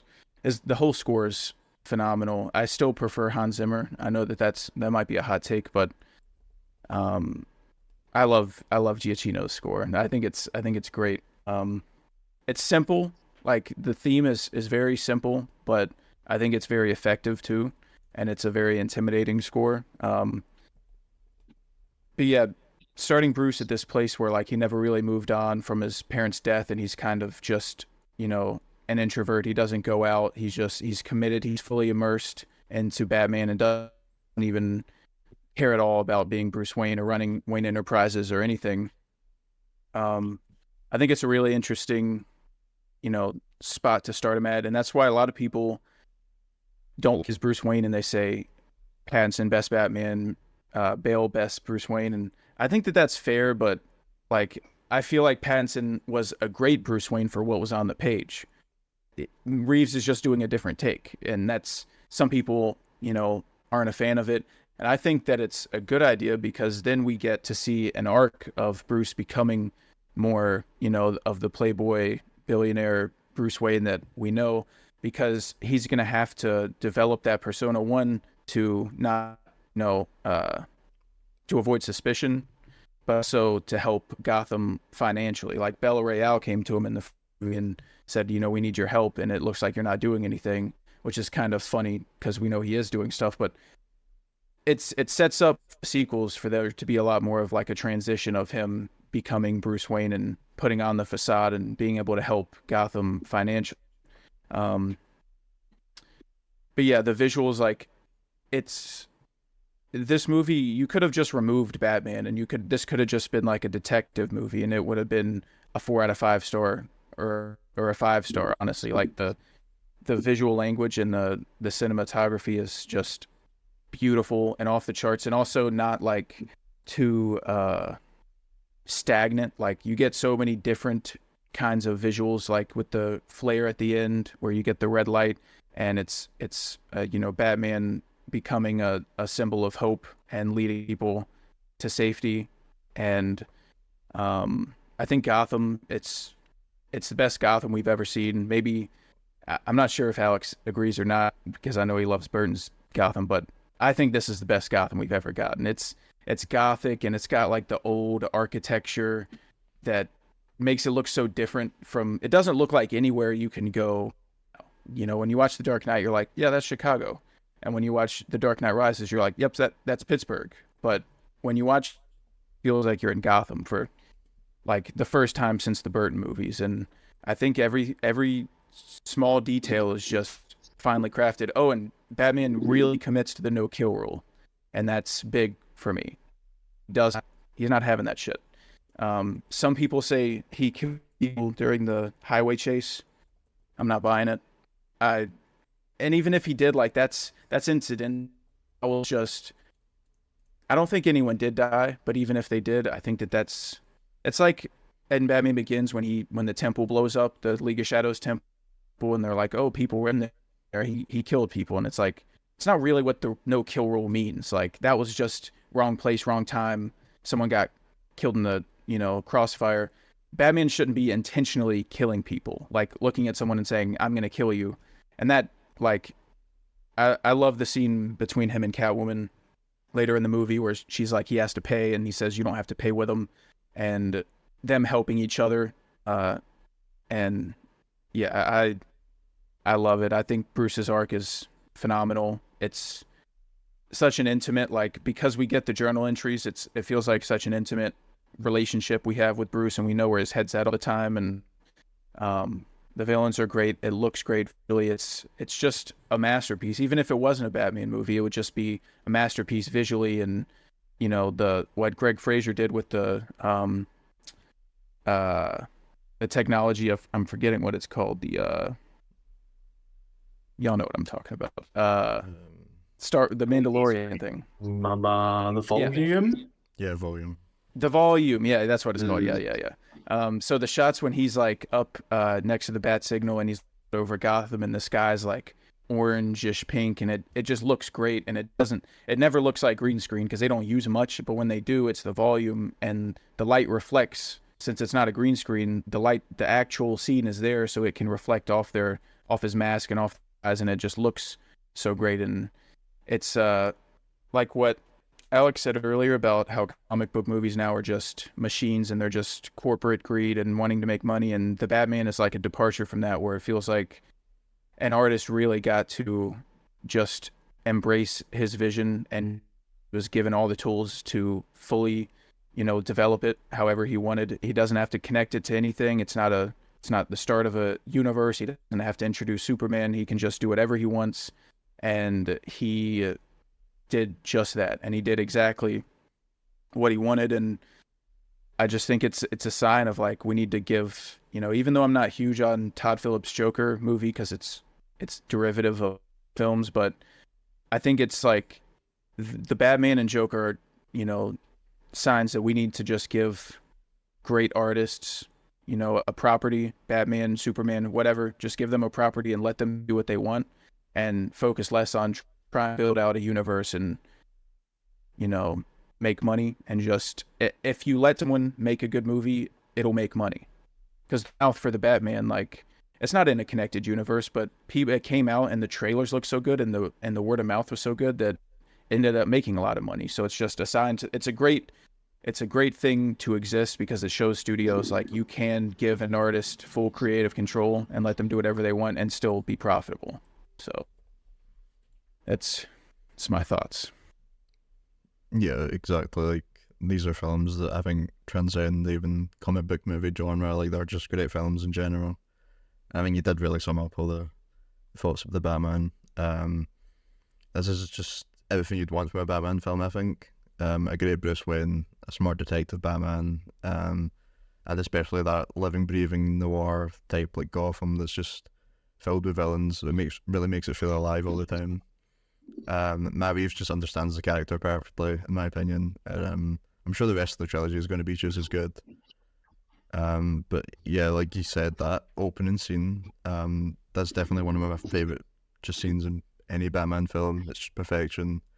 Really sets out just that fear the Batman's put into the city and all the villains in it. Of course, something in the way soundtrack that is just perfect. I've been listening to them since. Yeah, and then that POV shot on his bike before he goes in the Batcave is so good. Definitely a Halloween movie, much like Returns is a Christmas movie. I'm definitely gonna be watching that next month. Me too.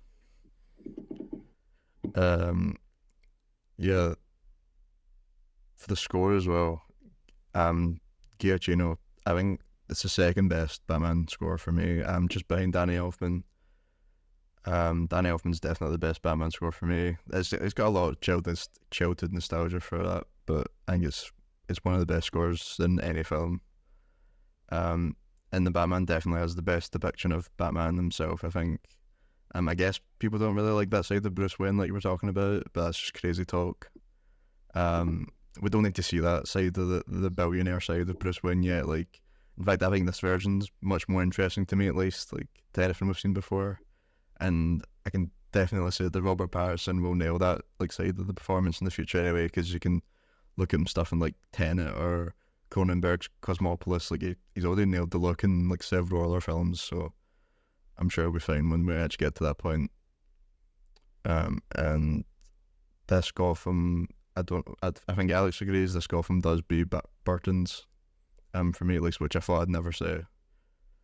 I really didn't think that would ever happen, but yeah, this is really the great mix of realism and fantasy that I think Nolan probably should have leaned heavier into, rather than going just through realism. Like that glider scene kind of stays realistic, even though it probably would have been hard more, but who cares?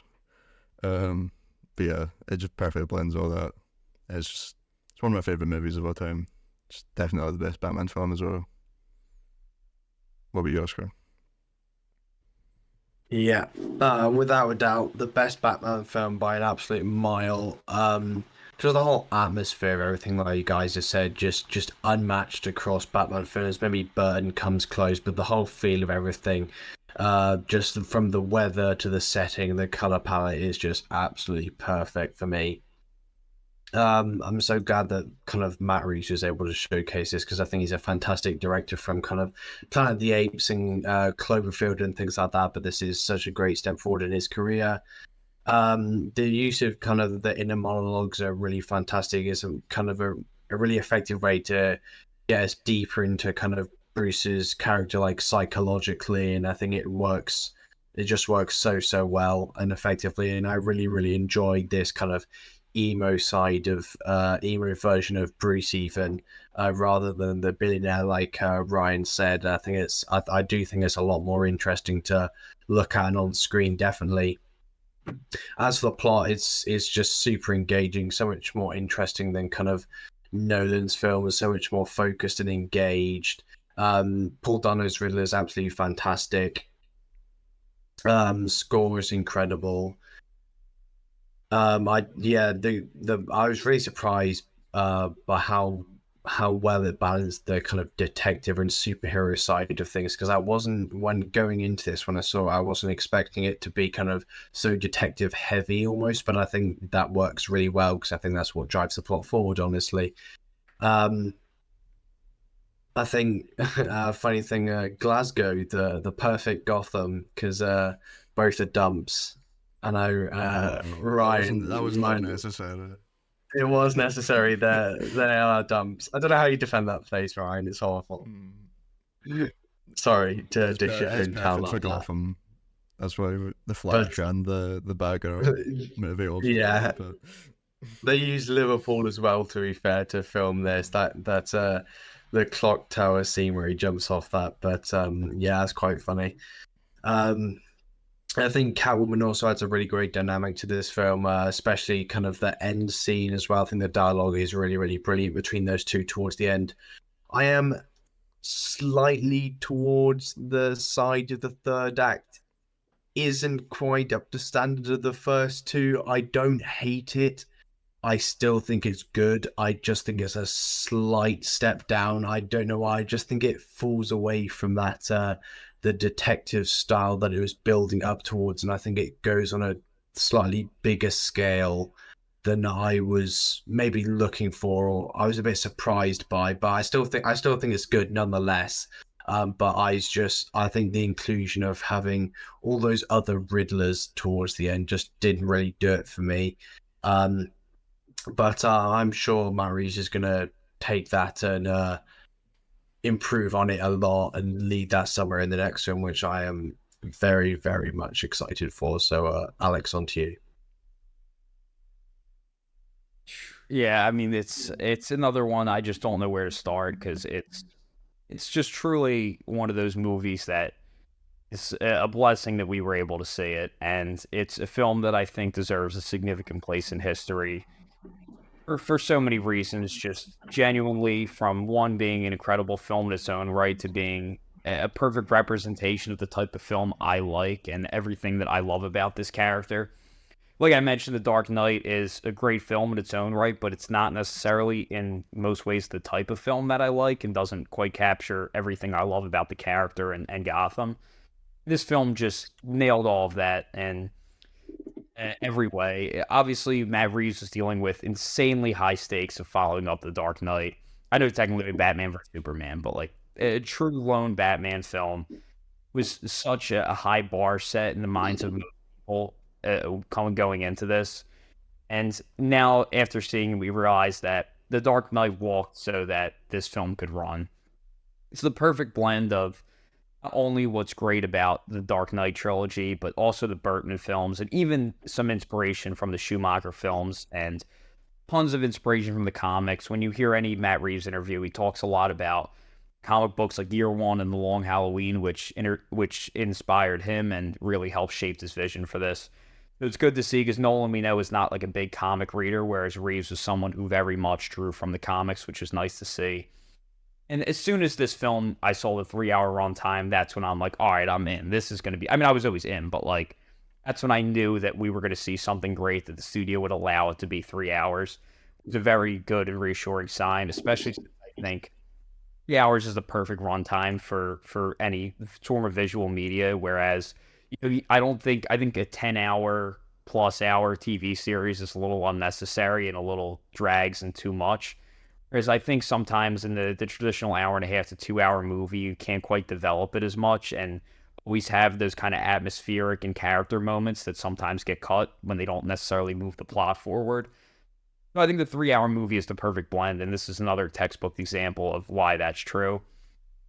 And yeah, it took the genre to an absolute new height. In a world where we're flooded with comic book movies that are so formulaic and so much just more of a cookie cutter approach to them, this is absolutely not that, and gave us a film with true. Martin Scorsese said that comic book movies are not cinema, and I understand those comments 100% because his main point is that the images don't matter. Martin Scorsese saw this movie. There's not a doubt in my mind he would look at that and say that's cinema. It's not. He's not saying these movies aren't cinema because they're comic book movies or following a superhero. It's the craft and the way they're made, and this is something that any respectable filmmaker would look at and see the artistry within it and see the vision that went into this and the attention to detail. And like I said, it crafted every image like a painting, like a graphic novel. It really took that approach and just nailed the images. I think it's actually going to influence a lot and change cinematography in years to come, because I'd never seen out of focus images used the way that this film does, and having on-screen action that is kind of obstructed by the out of focus was something really innovative by Greg Fraser, one of the best DPs working today. And I think that's really going to change the way films look for years to come. And yeah, so with Dark Knight, I talked about how that reflected the society of that time. And I think this film builds off The Dark Knight in terms of that kind of commentary on society of its time. This film absolutely does that as well with the character, the Riddler, where the core of the film is this idea of hiding behind a mask. And it really draws a connection. Dark Knight is all about that core principle of Batman not killing, where it's all about the Joker and Batman, and what separates them is that Batman, from the very first scene of The Dark Knight, I know I'm backtracking a bit, but we see a bunch of people who look like the Joker, and what happens to them all? He kills every single one of them. We see a bunch of people dressed like Batman. What does he do? He ties them up and leaves them to be arrested. And that's the core difference between Batman and the Joker, which is going to be the core conflict, is that once Batman kills, he's crossed that line. And that's where they draw the connection between those two in The Dark Knight. In the Batman, he does that again, where it's both of them, it's all about wearing a mask. And how wearing a mask brings out the most ruthless side of people, and brings out, as the Riddler would say, it brings out your true self. That could be argued whether it is or not, but Reeves, I know, did a lot of research on the psychology behind how people change, their whole personality changes when they're wearing a mask. And the very first shot of the film is the Riddler with the binoculars. We're in the point of view from behind the mask. And we see like little like binocular-like things to let us know that we're in some kind of mask.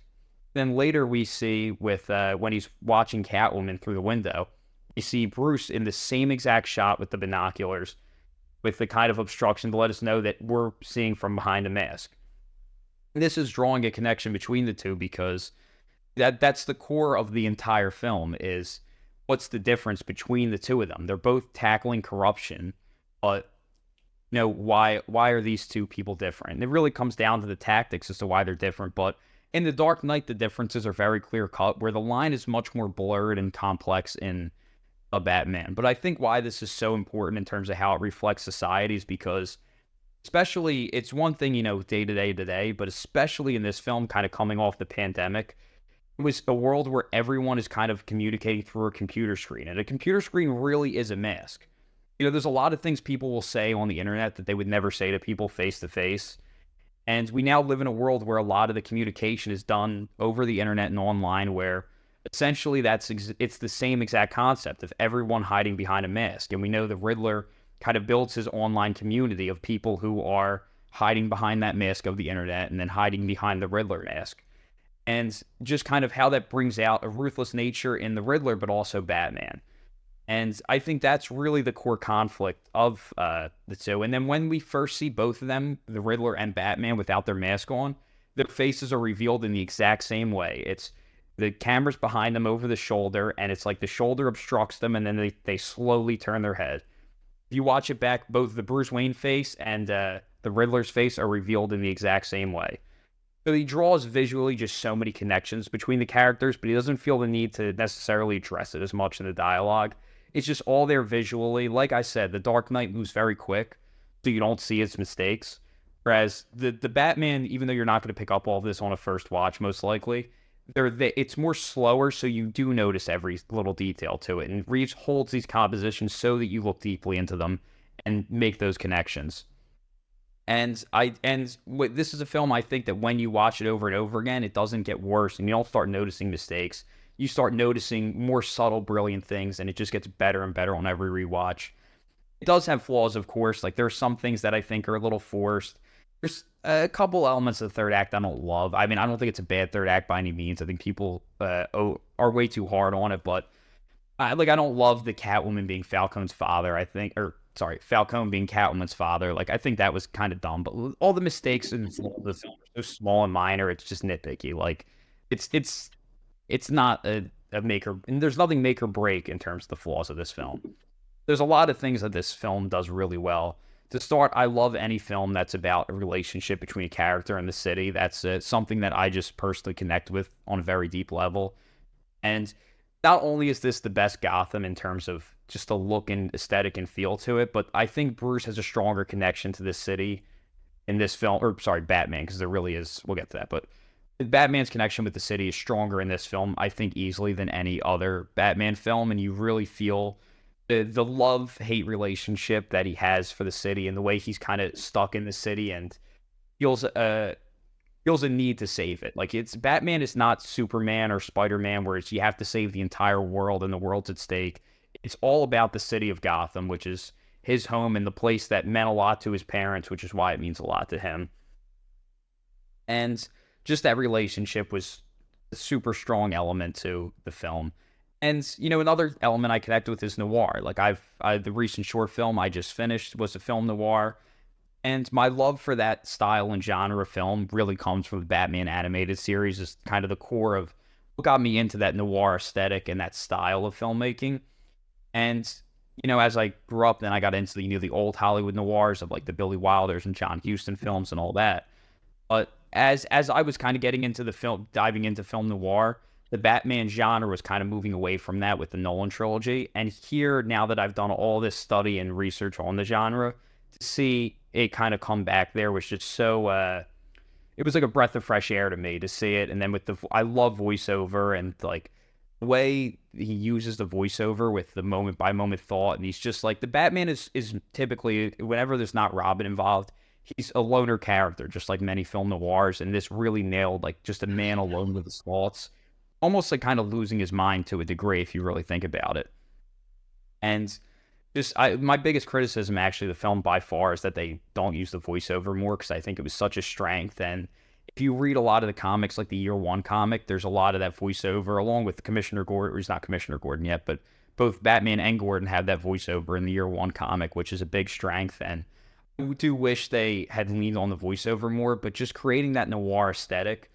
At the same time, like I said, it's a very dark film. It's darker imagery than any of the Batman films we've seen prior. I criticize the lack of color in the Nolan films. Even though this is such a dark film, it's full of color. Like, there's so much color in this film with, blue light, red light. And I think neo-noir I don't like, because noir is nice because you have dark blacks contrasted with very bright white. And that contrast ratio is what makes the images really pop and have a nice aesthetic to them. Whereas neo-noir, because you have blacks contrast with, traditional human skin tones, it doesn't have that same contrast ratio, and I think it loses a lot of what makes the images have that same effect. But I think this really fixes that. This in films like Blade Runner 2049, where they contrast the dark shadows with, bright, vibrant colors, which create beautiful images to look at, which also really create an emotional response from the audience. So even though it's a dark film, there's still just so much color within the film, which I really like that they did. And in terms of that darkness, there's it, we, the way he uses the shadows where Batman is not even there is the I know everyone's mentioned it, but the introduction to Batman in this and the reveal is just textbook picture perfect filmmaking, like something I could only dream of executing all myself with. The voiceover mixed with just the fear of the shadows, and you never know where he's going to emerge from until he does. It's I won't get too technical with a full breakdown of it, but it's just some of the most brilliant filmmaking I've ever seen, and just one of the best reveals. Like I said, a big issue I have with the Nolan films is how they don't treat character reveals really with any respect. It's something the Burton films I think do a phenomenal job of, especially 89. Every reveal is kind of delayed and mysteries created before it. Whereas the Nolan films is just kind of like, here's Alfred, here's Gordon, like cut to them. It's very like there's no real emphasis put on the reveals. So I like how he really brought that back with the best reveal in any Batman movie ever with his first scene where he walks up. But Reeves is, with his approach, takes a very psychological approach to the character, unlike anything we've seen yet. With obviously we have the voiceover, but like I said, I'm big when I watch movies and performances on the eyes of the actor, and I think eye acting is something that I'm at least very impressed with and like to see from actors. This is why I have such high praise for Michelle Pfeiffer's Catwoman, which I think was the best eye acting in a Batman film up until this point. But what Robert Pattinson does with his eyes in this film is communicate so much more than dialogue ever could. There's these still unmoving stares that are just so strong, especially when you add the layer of music under it, and really just reflects and Giacchino also took a method composing, we could call it, approach to the score where he really thought about the psychology of Bruce Wayne or Batman in each moment to try and figure out, what those feelings are and create music that was not music that exists in the environment, but what reflected what he was feeling in his head in that specific moment. And a lot of that comes from just the incredible stares that Pattinson has. Sometimes, real wide, sometimes with intensity, and then like sometimes with like the way his head slowly, like is angled down, his eyes are a little lower when he thinks the Riddler knows who he is.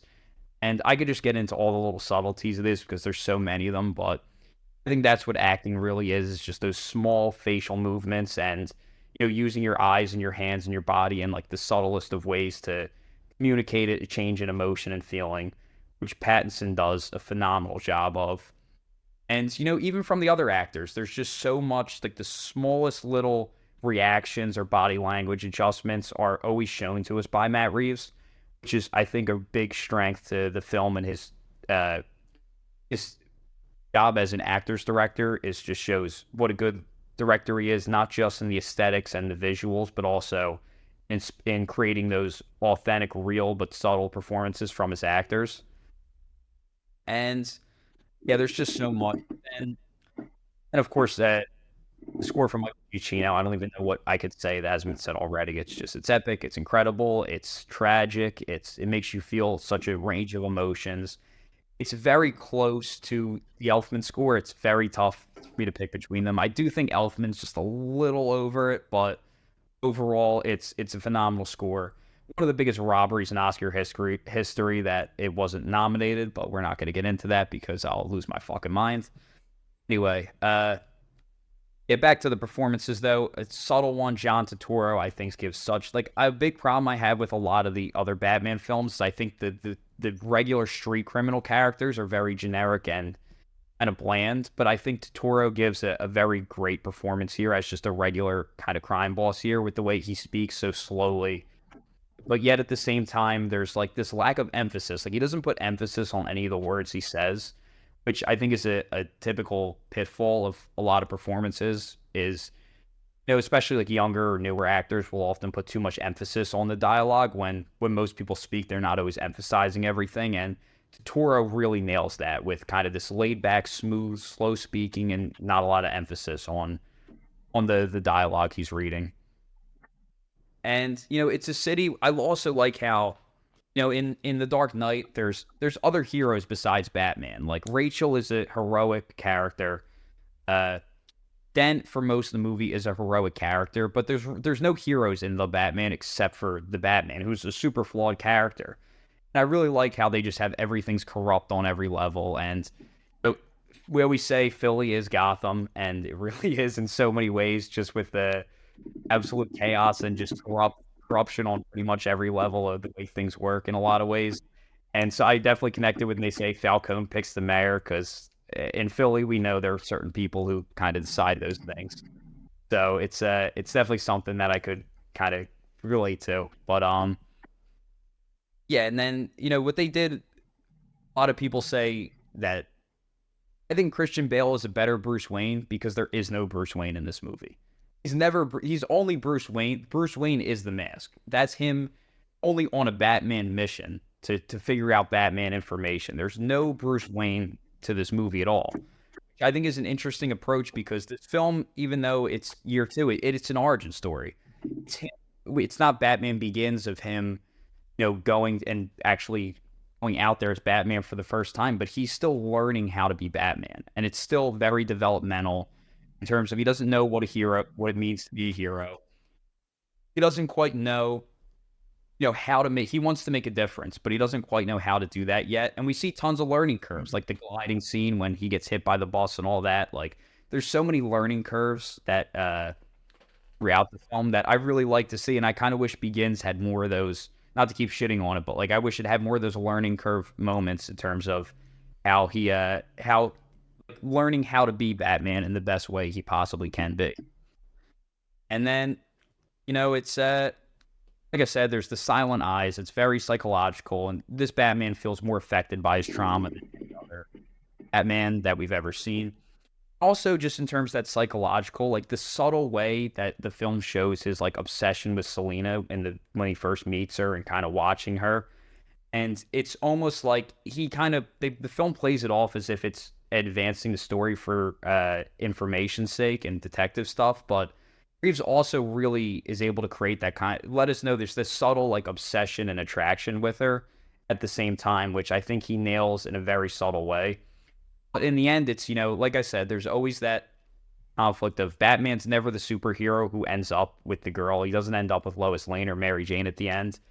And he's left with a choice. He has to choose between Selina and Gotham. That's the final choice of the movie, is he has to choose between these two loves of his life, with the city and Selina, and he chooses Gotham because that's the strongest relationship of Batman always, is his relationship with the city, which is why I think it's so strong in this film, because he's not just walking away from the love interest of the film because it's a safety risk or because it's, bad for Batman stuff. It's because he chooses the city first. And his love for the city is something that is why Gotham works so strongly here. But also kind of backtracking to the Bruce Wayne real quick. I remember when they casted Pattinson, I'm not going to lie, I hadn't seen a lot of Pattinson's other work, so I had some doubts at the very beginning. Once I saw some of his other work, I wasn't worried at all. But everyone's like, oh, they casted the vampire from Twilight as Batman. And then everyone saw the film and was like, oh, he's actually really good. But when you look at it, he's still a vampire. He doesn't go out at night. He's still technically, he technically still is a vampire, playing a vampire in a lot of ways, which is just kind of funny. But in terms of where I think they're going to take that Bruce Wayne in the film, I think that, there's a lot of talk about the renewal project. In the beginning, when he says he doesn't want to be Bruce Wayne and do Wayne Enterprises stuff, it's because he says, this is my family's legacy. But there's so much talk about how the renewal project, which was another part of his family legacy, has been corrupted. And, sorry, I forget the name of the politician character, but she also, there's a great shot. It's brilliant visual storytelling where first we see that guy who is later one of the Riddler followers at the funeral. And he's like, it's just another rich asshole. And then we back up, see Bruce Wayne. And then behind that, that's when the politician steps in. So using depth from like first the guy in poverty, then Bruce Wayne, who's very rich, and then the politician. We kind of see subtly. Then she brings up, what he could be doing more to give back through philanthropy. So I think in the future, we're really going to see more about what he can do as Bruce Wayne to make a difference, how he can make an impact as Bruce Wayne. I think it's where they're going to really develop the character in the next couple films. And yeah, and then obviously like there's the idea of that his family was corrupted, and there's there's for all the corruption that we see in Gotham, I think it's interesting because the way the Riddler portrays it and makes it seem to the public that uh, Thomas Wayne was very corrupt. At the same time, we see that it's not always what it's not. There's always more to the story than what the Riddler might make it seem, because we learn that his father didn't know that the reporter was going to get killed, and didn't. There was more to the story than the Riddler revealed, which kind of it creates a whole new dynamic on things, which is pretty interesting. And as for the Riddler as a character, he's such a great villain, not only for the comparisons between the two, but because the Joker is an antagonist to Batman, but the Riddler is a follower of Batman. He's a misguided follower. He's someone who wants to be Batman's friend. He thinks they're working together, and there's a big thing about being seen versus unseen. Like Bruce Wayne doesn't want to be seen. In contrast, the Riddler is someone who feels invisible and wants to be seen, which in terms of commentary on society, there's a lot of people like that who exist today, and it's a common problem. But Riddler is he's a misguided follower of Batman. He wants to be seen. He wants to be remembered. And that's why there really is this question from the start and finish of what the Batman signal means, and what Batman as a symbol means. Because originally he's vengeance. He's inspiring people like the Riddler. And right after there's that scene at the subway where the guy's afraid of him, and then he looks up to the bat signal and is thinking deeply about what that signal means. And then in the end, when they're saving everyone, it's the daytime now on top of the Madison Square Garden like arena. He looks at the same exact shot, looking up again to the sky, and you can see now, without any words, we know he's rethinking what that symbol means and what he needs to do to make the difference that he's trying to make, which is more brilliant visual storytelling from Matt Reeves and just developing the character with the same shot with two different effects. And yeah, then to wrap it up with the final shot of the film, like I said, it's the very final shot. It's Batman looking. The whole thing is he's obsessed with the past. He's obsessed with his trauma, and the very final shot is he's looking back in the rearview mirror of the motorcycle, and then his eyes move up, and he's looking forward to a new direction, a new Batman, and a new Gotham to come. And yeah, that's just a brilliant ending to the best Batman film of all time, which we've spoken at length so much about it, but there's still so much more we could say. The best Batman film of all time. So I don't think we need to do a debate, because I think we ran pretty long, and I think we got most of our feelings across about all the Batman films. But what we're now going to do is we're going to do a draft. We're going to have a draft of Batman villains. So there are about 28 different options of villains across the board of different Batman films, from all the ones we covered. So any villain in a Batman film that we mentioned, all the theatrical release ones, is on the board. So does anyone have a draft order for us? I get accused of rigging it. No, actually. Yeah, you do rig it. Um, So true. So, first person in the draft is going to be me, and that is not rigged. I'm not rigging that. Rigged, absolutely. It's not rigged. It's not rigged. Absolutely rigged. Right. Second person is going to be Ryan. Third place is going to be Alex, which means Cash is in last. So it's me, Ryan, Alex, and Cash. Honestly, I want a third pick, so let's go. That's rubbish. All right. Right then. Oscar rigged it, so start us off. First pick, easy. Heath Ledger's Joker, definitely my number one villain. yeah, I know you were gonna go with those. Some people are just going to see that, and you already got votes. Yeah, probably. That was definitely gonna be my first pick, but you've got to get a Joker in, I think. So I'm gonna go Mark Hamill's Joker. Fuck you. I thought I was getting that. No. Dude, what the fuck, man?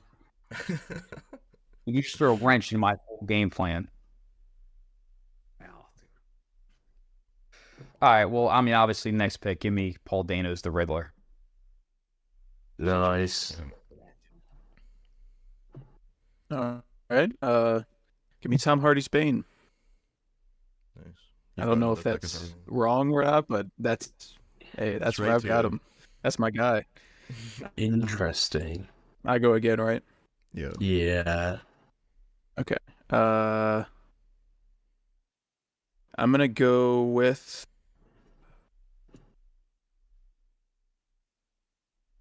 Aaron Eckhart's Harvey Dent. Good done. Nice. Back to Alex. All right, sorry, who'd you take? Harvey Dent from Dark Knight. All right. You fuck Panders is taking the most underrated. Give me Michelle Pfeiffer's Catwoman. And you've got me back, but you're stealing a pick. Well, I'll go with an equally good choice from the same movie, Danny DeVito's Penguin. The best Penguin. Damn it. Right. Options.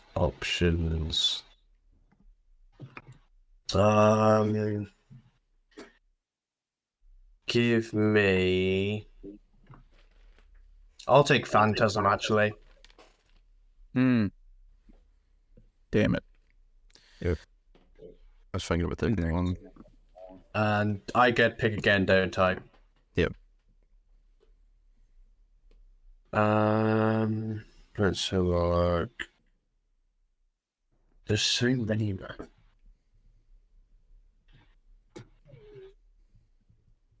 I'll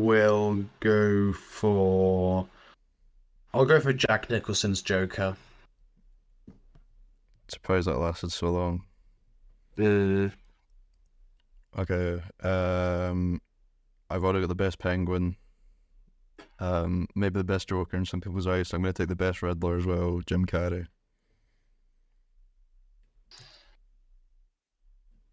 Good pick. All right, I got to take him. Give me Colin Farrell's The Penguin. Damn it. Nice. Oh man. Man. Okay. I know my first pick's gonna be Liam Neeson's Ra's al Ghul. That's my guy. Slim pickings after that one.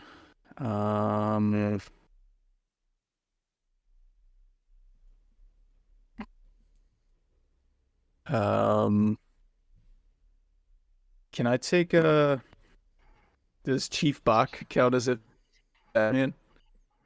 Who? Wait, You're gonna put your neck on the line for the scumbag, Jim. That guy. I mean, yeah, I guess. I would take him. Is he a villain? I mean, I don't care. He's if you take him. he's corrupt, right? I'm not going to veto. If you want. I mean, I don't know who else I'd even. Yeah, I'll take him. Give me Chief Bach. What to do, what to do. All right, everyone. Chill. You, Mr.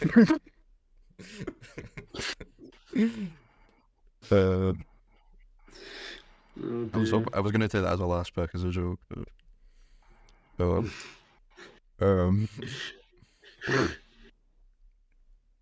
you're right, Cash. We are running out of characters. Yeah, it's tough. Big teardrop now. Mm-hmm.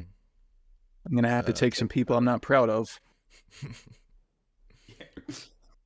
We're in the bargain bin right now. I'll take Poison Ivy in my farming. 8 is still on the board. Just say. The best bunch.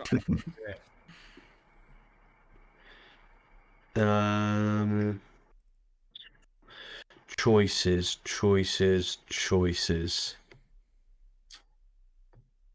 I'm gonna take the Joker from the Lego Batman film.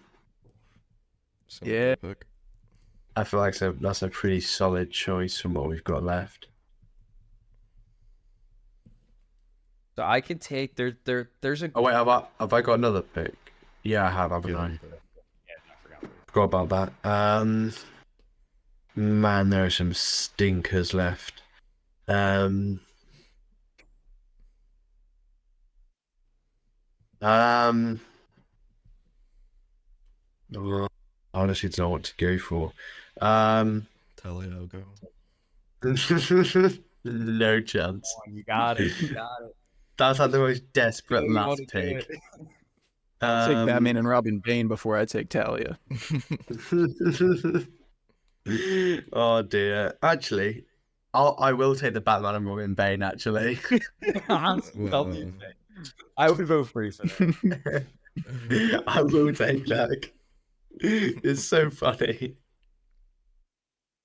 So we're definitely ruling out Zoe Kravitz, Catwoman. Yeah, Zoe Kravitz. Check. Yeah, not a villain. Did we say Anne Hathaway is? I forget. Nah, I don't think she is. I was gonna take her, but I don't know. She kind of half villain. I'll go. John Turturro as Falcone. It's a great pick. Nice. Not better than Bane though. Nothing's better than Bane. There's a pretty good one I could take, but there's a deep sleeper I just want to take. Nah, I'm not gonna do it. Give me the stack. Cesar Romero's Joker. Oh yeah, Oh, yeah, from the go Falcone. 1966 one. I was really considering Bob the Game. Has nobody taken Cillian Murphy's Scarecrow? Oh yeah. Nope. I forgot about that. Sign me up. No. I forgot about that. All right, what do we got? What are the squads? Cash as Ra's al Ghul, Bane, Two-Face. Is it Chief Back? I don't know. Is that his name? That was like not his last pick, too. That was like his third. And Scarecrow. You got It's a winning team right there.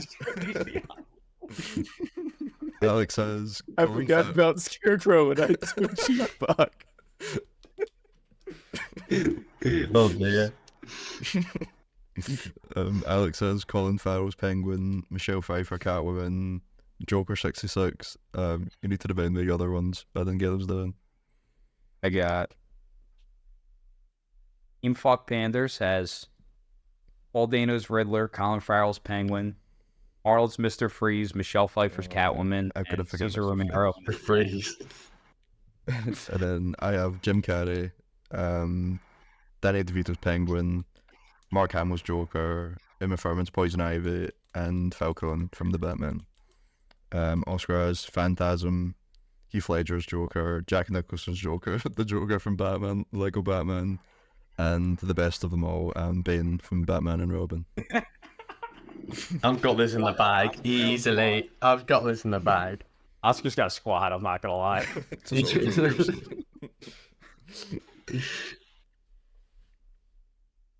Okay, so it's our draft. Let us know who won in the comments, and we'll have a poll on Twitter for you to vote on as well. Go over there and see who. I think I won this time.